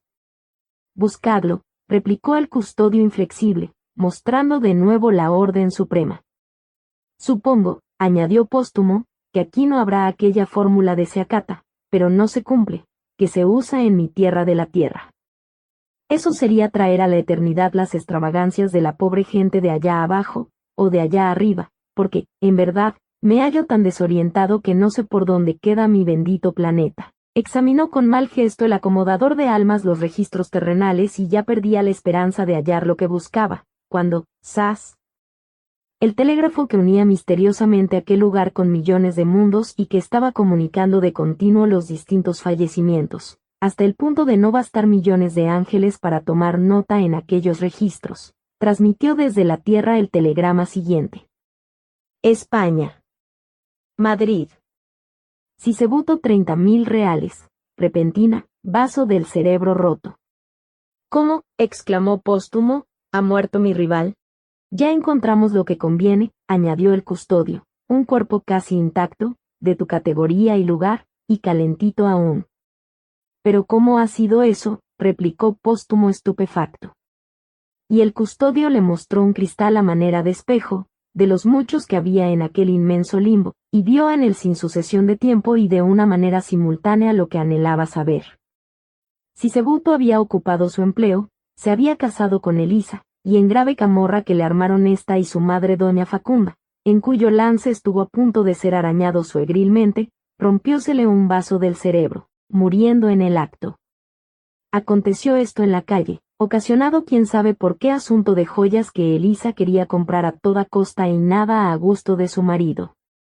Habían llevado el cuerpo al hospital de San Carlos para hacerle la debida autopsia. En el momento en que Póstumo lo vio, se hallaba aquel tendido en el anfiteatro, tan desnudo, mondo y lirondo como sin duda lo parió su madre. Van a hacerle ya la autopsia, gritó Póstumo, mandad que aguarden, que suspendan. Tiene razón mi ahijado, añadió el custodio, porque, una vez abiertas las 3 cavidades, como se practica en tales casos, quedaría el cuerpo todo estropeado y muy difícil de soldarse sin que se conociera. Ved, repuso el acomodador, el trabajo que dan las excepciones. Ante todo, debe oficiarse al director general de encarnaduras para que borre del escalafón de aspirantes a este caballero, enviar inmediatamente a la tierra un soldador de cuerpos que aderece el vaso roto, y un introductor de almas bastante hábil para que introduzca en un cuerpo ya formado y duro el espíritu de este buen señor. Hay más que hacerlo antes que el muerto se enfríe, y cumplir al pie de la letra la suprema orden, replicó el custodio de Póstumo, amostazado ya con tantas dificultades. En cuanto a Póstumo, feliz con haber hallado un cuerpo en las condiciones que lo apetecía, y que fuese el de su rival, fijábase tan solo en las peripecias favorables que le prometía aquella circunstancia, sin caer, por lo pronto, en los inconvenientes que semejante sustitución pudiera ocasionarle. Llenáronse todos los trámites con la presteza que los sucesos requerían, y dirigiéronse a la capital de España, Póstumo, su custodio y un espíritu cirujano soldador, llegando al hospital de San Carlos más veloces que la luz, y sin ser vistos, gracias a su espiritualidad. El cirujano soldador, que hará también las veces de introductor, por haberse brindado a cumplir además estas funciones, es el espíritu de Dupuytren, a quien por su ciencia se le ha reservado en los limbos para casos idénticos. Verdad es que allí, con la lucidez propia de su naturaleza, ha podido aprender mucho más, extendiendo en gran manera sus conocimientos quirúrgicos. Ahora sabe y puede verificar operación tan delicada como la que se le confía. Olvidábamos decir que, antes de emprender el viaje a la tierra la espiritual comitiva, pasó lo que vamos a referir, pues de no hacerlo así, aparecería tal vez como incompleta nuestra verídica, aunque increíble, narración. Póstumo indicó al ángel que acaso habría sucedido a Sisebuto lo que a él, que después de muerto se halló por muchas horas dentro de su cadáver y como vivo. Convino en esto el custodio, manifestándole que tenía razón y que hacía bien en haberlo advertido a tiempo, porque así acontecía con algunos espíritus remolones, que no querían dejar buenamente el mundo, cosa que se les consiente, ya por no ser necesaria su pronta presentación en los limbos de cesantes, ya porque al cabo tienen que abandonar, ora más o menos tarde y por inútil, el cuerpo en que habitaron. Haremos la evocación de Sisebuto, añadió el ángel custodio. Sí, evocadlo, replicó Póstumo. Yo fui evocado en la mesa del café, y acudí con mi cadáver, por cierto, que mi mano, por lo pesada, dio testimonio de que era carne, aunque muerta, y no periespíritu, como se llama en los limbos a esa carne aparente que en la tierra no conocí. La evocación aquella, replicó el ángel, fue hecha desde el mismo mundo, pues si te la hubieran hecho desde los limbos, habrías tenido que dejar el cuerpo en el baile y acudir al llamamiento extramundanal en el instante. Pues entonces no lo evoquéis aún, porque no querría encontrarme aquí con él, me vería precisado a dar un escándalo en estas sagradas regiones, si bien no alcanzo como podrían dos espíritus puros irse a las manos en son de pelea. Sí, como gustes, dijo el ángel. Referida a esta conferencia, que, como se ha dicho, verificóse antes de salir de los limbos, vamos a contar lo que pasó luego que llegaron los tres espíritus al hospital de San Carlos de Madrid. 11. En que se verá una operación quirúrgica como cosa de magia. Tendido y enteramente desnudo se hallaba el cuerpo de Sisebuto sobre la mesa de disección, si bien a la llegada de los tres seres etéreos, aún no había comenzado la autopsia, gracias a la presteza con que aquellos anduvieron, o porque el doctor, dispuesto ya para ejecutar la operación, entreteníase en preparar a sus discípulos con aquellas disertaciones de lucimiento en tales casos. La muerte repentina es siempre asunto de grave interés para la clínica. La falange de alumnos escuchaba atenta, y rodeaba al profesor, estrechando cada vez más el círculo. El doctor iba ya a poner manos a la obra. En este instante fue cuando llegaron al anfiteatro los etéreos, que muy previsores anduvieron en no llevar periespíritus, pues hubieran podido ser reconocidos por algún vidente, que, tan comunes ya, no faltan en ninguna parte. El espíritu de Dupuytren se coló por un oído del difunto y alojóse en el encéfalo.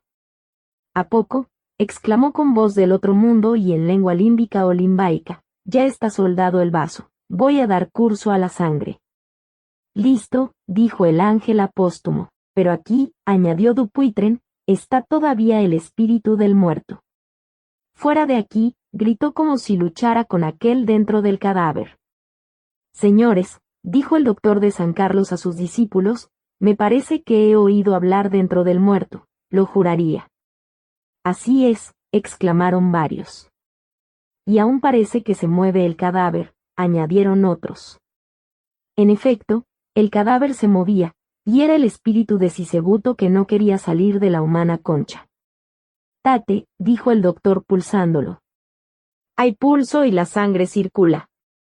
Señor custodio, exclamó Dupuytren desde dentro, llame usted a ese caballero que se ha metido en un rincón del occipucio y no quiere salir. El ángel comprendió lo que pasaba, y comenzó a evocar a Sisebuto límbicamente y con empeño. Pronto, venga dentro el nuevo espíritu, gritó Dupuytren, que voy a poner en movimiento la vida de relación. Ya están en juego los hornillos pulmonares, y el corazón va a entrar en juego inmediatamente. Y va calentándose, repuso el doctor de San Carlos lleno de admiración. Es singular. Creo que está vivo. Es verdad, exclamaron los discípulos estupefactos. ¿Por dónde me meto?, preguntó Póstumo con ansiedad. Por la boca, por la nariz, por un poro cualquiera, por el conducto más próximo y expedito. Señores, ¿qué es esto?, dijo el doctor vivo. Este cadáver tiene dentro a más de uno, porque hace rato que estoy oyendo más de una voz, un diálogo o, mejor dicho, un altercado perfecto. Los pulmones del muerto se mueven, el corazón se agita, está vivo. El espíritu de Póstumo, ayudado por el custodio, Se coló por la abertura que encontró más próxima, y salió Dupuytren trayendo consigo al espíritu remolón, que en vano quería desobedecer a la evocación del otro mundo. «No me iré», exclamaba Sisebuto ya fuera del cuerpo en que se removía su rival. Sin duda, intentaba promover escándalo aquel espíritu aragonés, o vizcaíno por lo terco. El doctor Vivo continuaba auscultando el cuerpo, cuando de pronto recibió tal golpe con el pecho de éste que hubo de apoyarse en las piernas del mismo para no caer. El cuerpo de Sisebuto acababa de sentarse abriendo tamaños ojos y diciendo a los atónitos circunstantes: «Caballeros, buenos días». «Vivo, vivo», gritaron retrocediendo todos con espanto. «Ese cuerpo es mío», clamó el espíritu de Sisebuto, pero el ángel lo arrastraba a su pesar. No era la primera vez que los doctores y estudiantes de San Carlos presenciaban aparentes resurrecciones, pero ninguna tan extraña. Por poco supersticiosos que fuesen, que no suelen serlo mucho los cirujanos, tan desconocidos incidentes, como todo lo inexplicable, despertaba en sus ánimos la maravillosidad. Excitada ésta, el terror se abrió paso, y no faltó quien murmurase que allí andaba suelto aquel en quien tal vez no creían, el diablo. Hay más que hacerlo antes que el muerto se enfríe, y cumplir al pie de la letra la suprema orden, replicó el custodio de Póstumo, amostazado ya con tantas dificultades. En cuanto a Póstumo, feliz con haber hallado un cuerpo en las condiciones que lo apetecía, y que fuese el de su rival, fijábase tan solo en las peripecias favorables que le prometía aquella circunstancia, sin caer, por lo pronto, en los inconvenientes que semejante sustitución pudiera ocasionarle. Llenáronse todos los trámites con la presteza que los sucesos requerían, y dirigiéronse a la capital de España, Póstumo, su custodio y un espíritu cirujano soldador, llegando al hospital de San Carlos más veloces que la luz, y sin ser vistos, gracias a su espiritualidad. El cirujano soldador, que hará también las veces de introductor, por haberse brindado a cumplir además estas funciones, es el espíritu de Dupuytren, a quien por su ciencia se le ha reservado en los limbos para casos idénticos. Verdad es que allí, con la lucidez propia de su naturaleza, ha podido aprender mucho más, extendiendo en gran manera sus conocimientos quirúrgicos. Ahora sabe y puede verificar operación tan delicada como la que se le confía. Olvidábamos decir que, antes de emprender el viaje a la tierra la espiritual comitiva, pasó lo que vamos a referir, pues de no hacerlo así, aparecería tal vez como incompleta nuestra verídica, aunque increíble, narración. Póstumo indicó al ángel que acaso habría sucedido a Sisebuto lo que a él, que después de muerto se halló por muchas horas dentro de su cadáver y como vivo. Convino en esto el custodio, manifestándole que tenía razón y que hacía bien en haberlo advertido a tiempo, porque así acontecía con algunos espíritus remolones, que no querían dejar buenamente el mundo, cosa que se les consiente, ya por no ser necesaria su pronta presentación en los limbos de cesantes, ya porque al cabo tienen que abandonar, ora más o menos tarde y por inútil, el cuerpo en que habitaron. Haremos la evocación de Sisebuto, añadió el ángel custodio. Sí, evocadlo, replicó Póstumo. Yo fui evocado en la mesa del café, y acudí con mi cadáver, por cierto, que mi mano, por lo pesada, dio testimonio de que era carne, aunque muerta, y no periespíritu, como se llama en los limbos a esa carne aparente que en la tierra no conocí. La evocación aquella, replicó el ángel, fue hecha desde el mismo mundo, pues si te la hubieran hecho desde los limbos, habrías tenido que dejar el cuerpo en el baile y acudir al llamamiento extramundanal en el instante. Pues entonces no lo evoquéis aún, porque no querría encontrarme aquí con él, me vería precisado a dar un escándalo en estas sagradas regiones, si bien no alcanzo como podrían dos espíritus puros irse a las manos en son de pelea. Sí, como gustes, dijo el ángel. Referida a esta conferencia, que, como se ha dicho, verificóse antes de salir de los limbos, vamos a contar lo que pasó luego que llegaron los tres espíritus al hospital de San Carlos de Madrid. 12. Curiosa serie de preguntas, resueltas con estupendas revelaciones. El juez. ¿Quién es usted y cómo se llama? Póstumo. Soy evidentemente un hombre, me llamo Póstumo, hijo de mi padre y de mi madre, natural de Madrid y vecino de Idem, empleado en administración con la categoría, goces y derechos concernientes a un sueldo de 30.000 reales. El juez. Su domicilio. Póstumo. Vivía en la Plaza de Oriente, número 7. El juez. ¿Y ahora? Póstumo. En ninguna parte. El juez. ¿Cómo? Póstumo.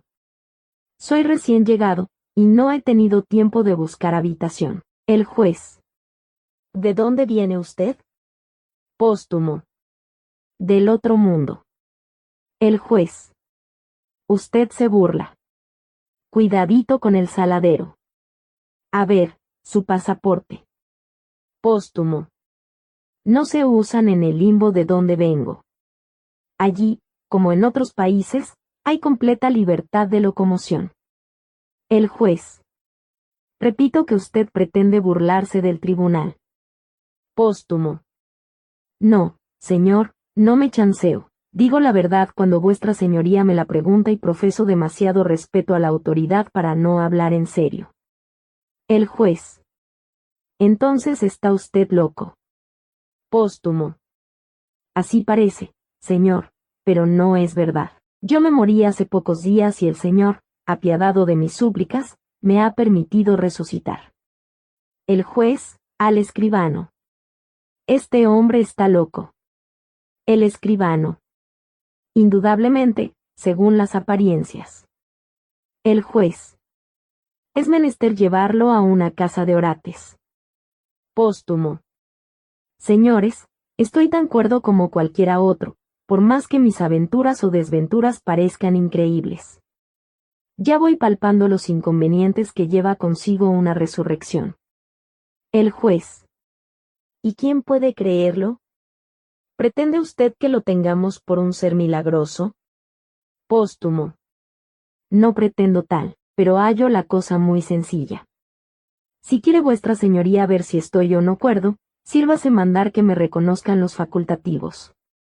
Por lo pronto, puedo hacer presente a vuestra señoría, probándole con esto mi cordura, que si alcanzo poco en materia de tramitación legal, no dejo de reconocer que está vuestra señoría fallando respecto de mí antes de haber evacuado citas, antes de cerrar el sumario, y sin que haya nombrado defensor. El juez. ¿Cómo se atreve usted a enmendarme la plana? Póstumo. No, señor, pero creo que vuestra señoría ha decidido que estoy loco y... El juez. ¿Qué más? Póstumo. Que debe llevárseme al hospicio. El juez. ¿Y bien? Póstumo. Me parece que lo primero debe ser averiguar y lo segundo fallar. Ya ve vuestra señoría que, estando todavía en el sumario, no es tiempo aún de dictar sentencia. El juez. Tiene usted razón, si es que puede tenerla un loco, por tal debe tomarse a quien se da por resucitado en una época en que no ocurren esas cosas. Póstumo. Sí, pero es vuestra señoría juez y no médico. Estos son los que deben dar su dictamen en la materia y vuestra señoría oírlos antes de fallar. El examen de los hechos y las pruebas debe preceder al fallo. El juez. Es verdad, pero dificulto que haya médico que asegure que está usted en su juicio. Póstumo. Por lo pronto, no se ha llenado la primera diligencia, que era la de buscar una capa que me cubriera. De este modo se evitarían la vergüenza y el frío para mí y el escándalo para los demás. Yo creo que cubrir la decencia pública debiera haber sido la primera diligencia de este proceso. El juez. Me está usted reconviniendo. Póstumo. No es reconvenir a vuestra señoría, es advertirle que tengo frío y me avergüenza estar llamando la atención de tanto curioso. El juez, a un polizonte. Haga usted despejar y que traigan una capa para este hombre. Cumpliéronse estas órdenes, y Póstumo dio las gracias. Llegaron a poco, por llamamiento del tribunal, el portero de la casa citada como exmorada de Póstumo y su mujer, portero hembra. El juez, a ellos. ¿Conocen ustedes a este individuo? La portera, asustada. ¿Qué veo? Don Sisebuto. El portero, horripilado. Vivo, vivo. ¿Usted no se murió? Oí decir que había usted muerto. La portera, retrocediendo. Jesús. Jesús. De parte de Dios te pido. Cuadro general de horror. Disgusto de Póstumo. Sorpresa del juez.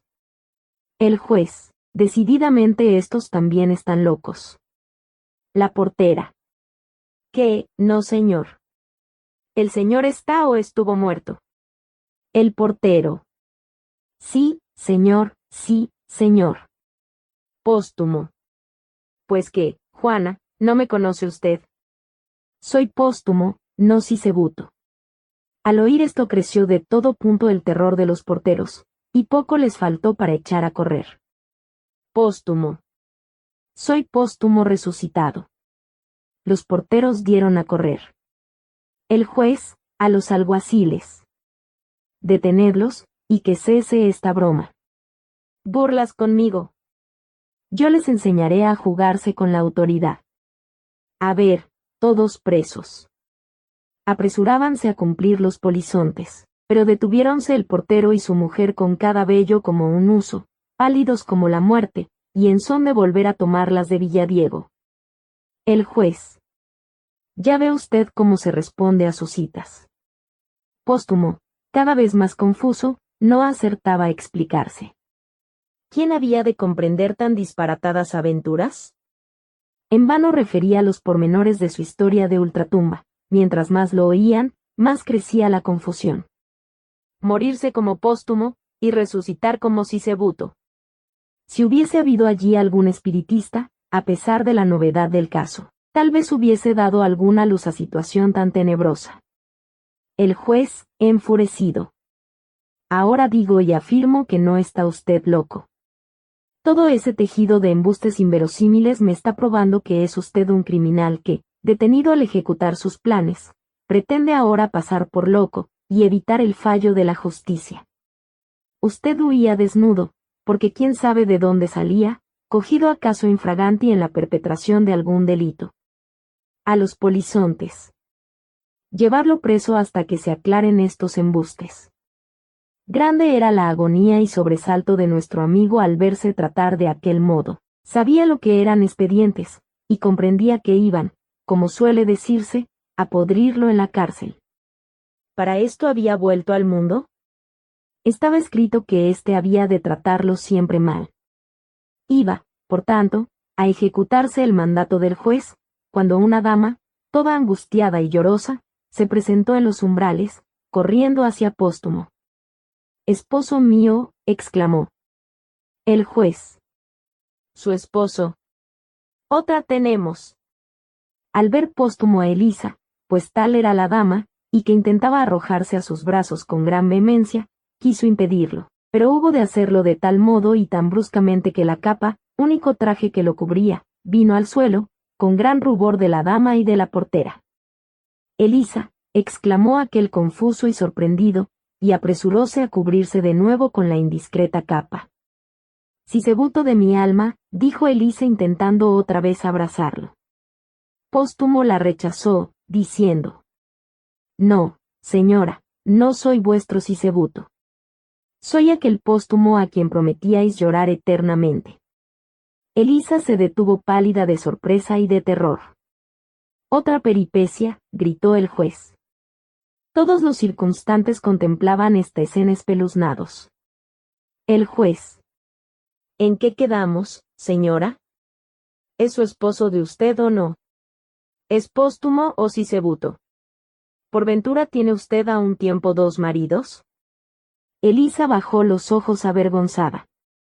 No comprendía jota de lo que estaba pasando. ¿Llamarse Póstumo, Sisebuto? ¿Qué mar de confusiones en su cabeza? El juez. Se acaba ya mi paciencia. Señora, ¿está usted también loca como ese hombre y como todos aquí? Sí, todos, porque creo que también me estoy volviendo tal. Póstumo, aunque a punto de desesperarse, resolvió pasar por lo que quisiesen, por loco o por criminal, por Póstumo o por Sisebuto. Al ver que Elisa lo tomaba por haciéndole tales demostraciones de cariño, estuvo a punto de morir otra vez, de celos y de ira. Y creía odiarla. Misterios del amor celoso. Señora, exclamó, no soy Sisebuto, soy el alma de Póstumo en el cuerpo de aquel, por concesión de Dios. Los dos morimos, y Dios me permitió resucitar en el cuerpo de mi enemigo para venir a ajustar a usted las cuentas en este mundo. Como Elisa era espiritista, comprendió o afectó comprender en el momento toda esta serie de inverosimilitudes. Por otra parte, ella los había perdido entrambos, no había tenido tiempo de recuperarlos, y lo mismo le daba uno que otro. Para marido, según ella, cualquiera de los dos era bueno, y aún el tal Póstumo parecía mejor, como más cándido. Cuando éste iba corriendo por las calles, hallábase ella detrás de los cristales de su balcón, a donde había acudido al oír el alboroto. ¿No era hija de Eva y, como tal, curiosa? Pasó nuestro héroe por la calle y, como era natural, pareciósele a Sisebuto, su querido esposo, e imaginándose que éste había vuelto a la vida en el hospital, envió a su criado Camueso a averiguar quién era aquella semejanza de Sisebuto que tal escándalo producía. Siguiólo el eficaz sirviente, y averiguó que era su amo, a quien la policía acababa de apresar. Al saber esto Elisa, se lanzó a buscarlo, y hallólo precisamente en el momento y forma que ya hemos visto. Señora, ¿qué dice usted a todo esto?, exclamó el juez iracundo. Que, de todos modos, es mi marido, respondió Elisa, y luego añadió, acercándose al oído del juez, señor, es don Sisebuto, como dicen estos porteros, como digo yo y como testificará todo el mundo, pero no haga vuestra señoría caso de sus palabras. Supóngase vuestra señoría que él ha pasado por muerto y que en el hospital, ya desnudo para hacerle la autopsia, como acontece con los que mueren de repente, sobre todo en la calle, ha vuelto en sí. No debe, pues, extrañarse que esté su juicio un poco alterado y hable cosas incomprensibles. Permita vuestra señoría que me lo lleve a casa para prodigarle, como esposa, los cuidados que reclama. Y, volviéndose a Póstumo, le dijo: sí, esposo mío, ven a tu casa, en donde tu buena consorte velará por ti, ya que Dios ha permitido que vuelva a verte. Póstumo sentía contra Elisa los furores de la hidrofobia, pero, comprendiendo que su apoyo era el único medio de salir de tan embarazosa situación, resignóse y dejóse conducir por ella, resuelto a recobrar su desdeñosa actitud luego que se viese libre de aquel penoso trance. Conformóse gustoso el juez, al considerar las confusiones de que se libraba.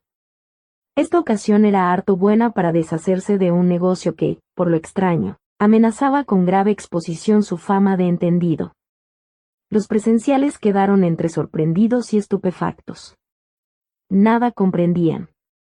Elisa, y Póstumo ensisebutado, o Sisebuto empostumado, salieron para subir al carruaje, que en breve los condujo a casa de la primera.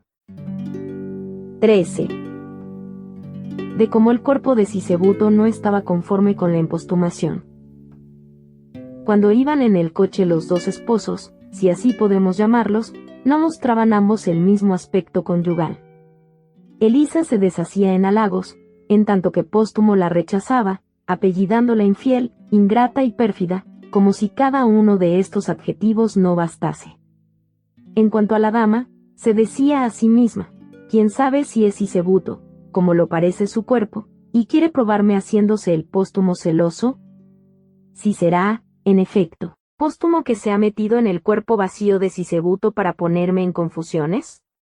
Ya hemos dicho que era espiritista, y considerada en su círculo como verdadero medium vidente. En su calidad de tal, no le parecía imposible aquella rara metempsicosis. Al ver que su adlátere, con apariencias de Sisebuto, se enfurecía cada vez que lo llamaba así, resolvió no darle ninguno de los dos nombres, para lo cual las palabras esposo mío, amado mío podían servirle eficazmente, fuese quien fuese aquel, y aún se inclinó, por último, a creer que fuese Póstumo, al observar que era mayor el encono de la víctima cuando lo nombraba Sisebuto.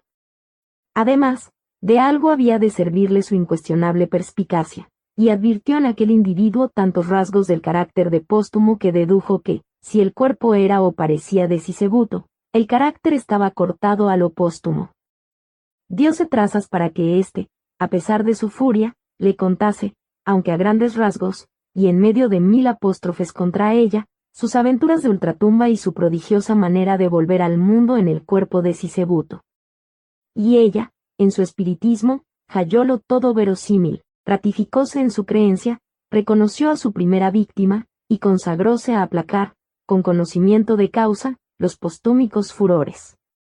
Contaba para ello con el inmenso amor del desdeñoso, quien al cabo se amansaría. El amor es talismán que, en manos hábiles, produce maravillas. Y en verdad que aquel caballero tornaba al mundo tan cándido como era.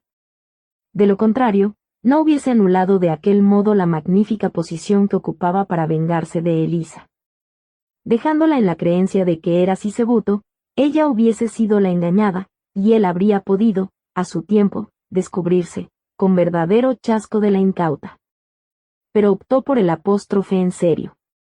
Al hacer de nuevo el Amadeo quejumbroso o el Otelo enfurecido, diole de qué reír, y puesta en guardia con el conocimiento de la verdad, pudo ejecutar cómodamente y a sus anchas su papel de armida engañadora. La verdad sincera pierde con frecuencia la superioridad ante el artero disimulo. Pero Póstumo era demasiado leal para pasar ni un solo instante por lo que no era, sobre todo, por su rival, a quien aborrecía. Para esto hubiera sido preciso algún grave motivo o, tal vez, la desesperación absoluta a que aún no había llegado.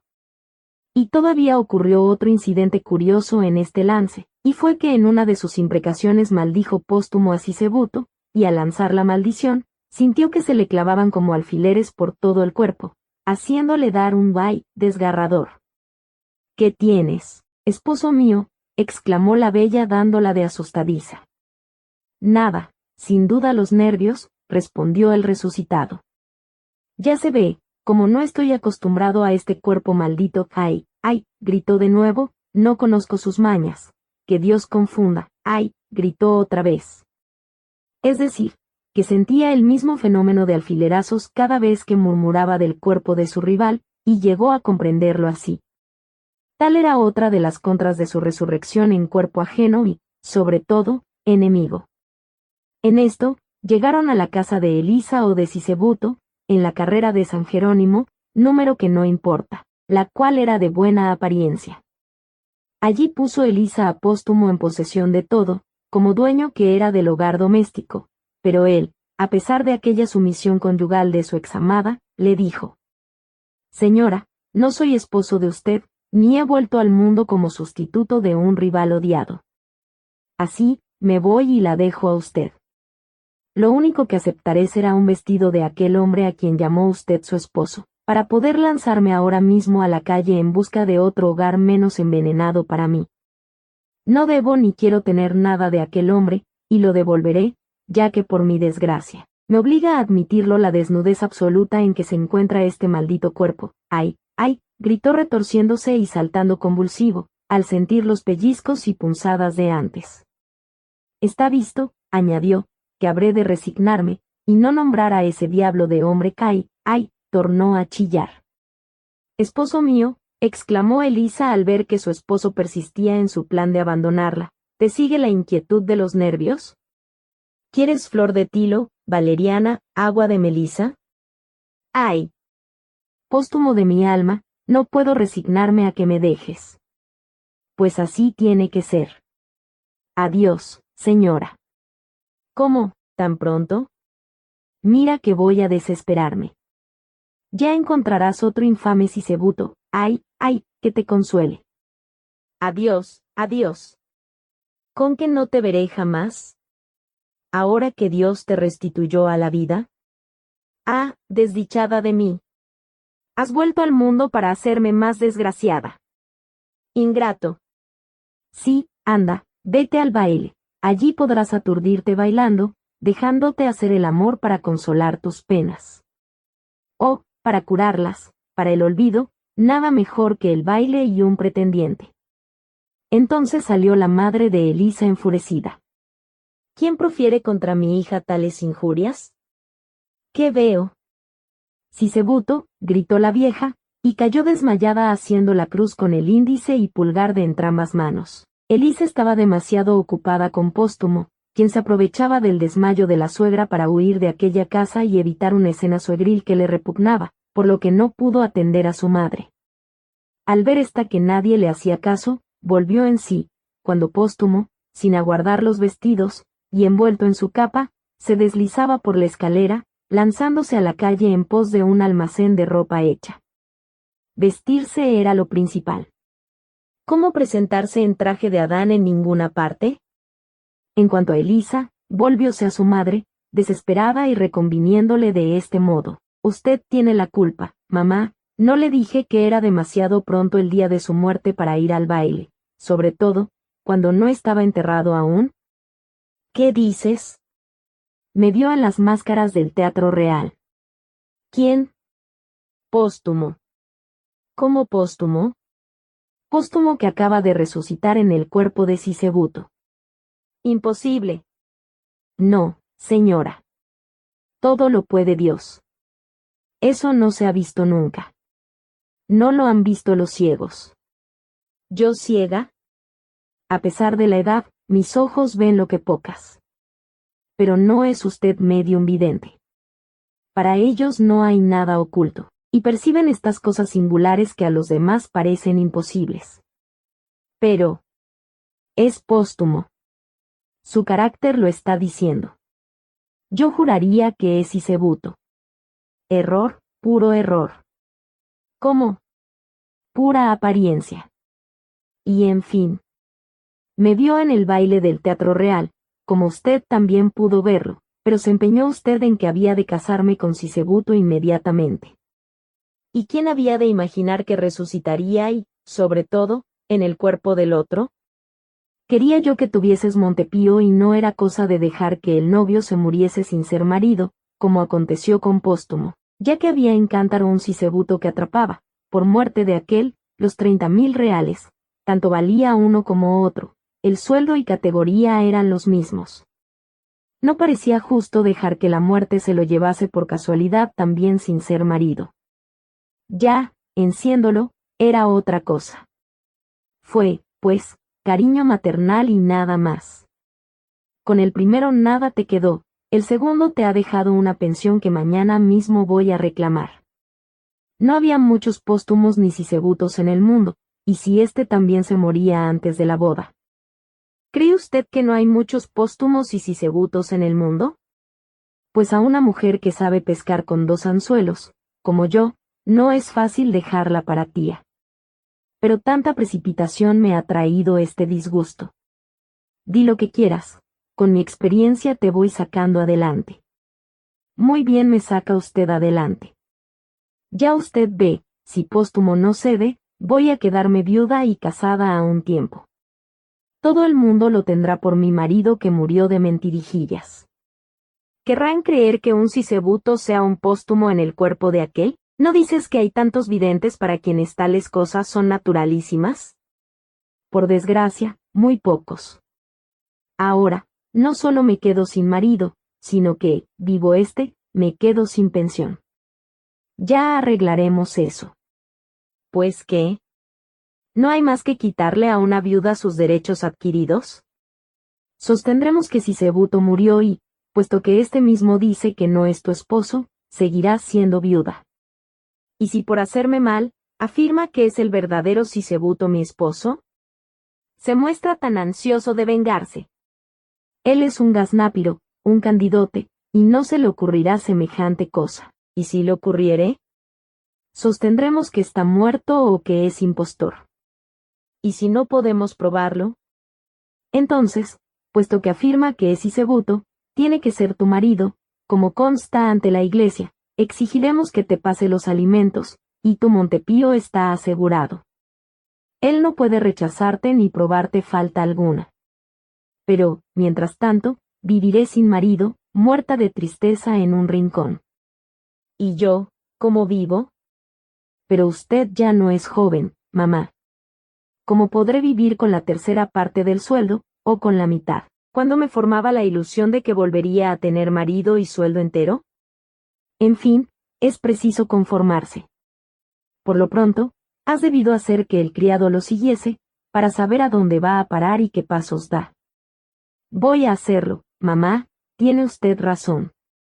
Y Elisa, llamando al fiel criado, le dio las oportunas instrucciones. Era todo un buen servidor el excelente Camueso, el que así se llamaba, el mismo que antes había practicado otra comisión semejante. Camueso echóse a andar con toda diligencia.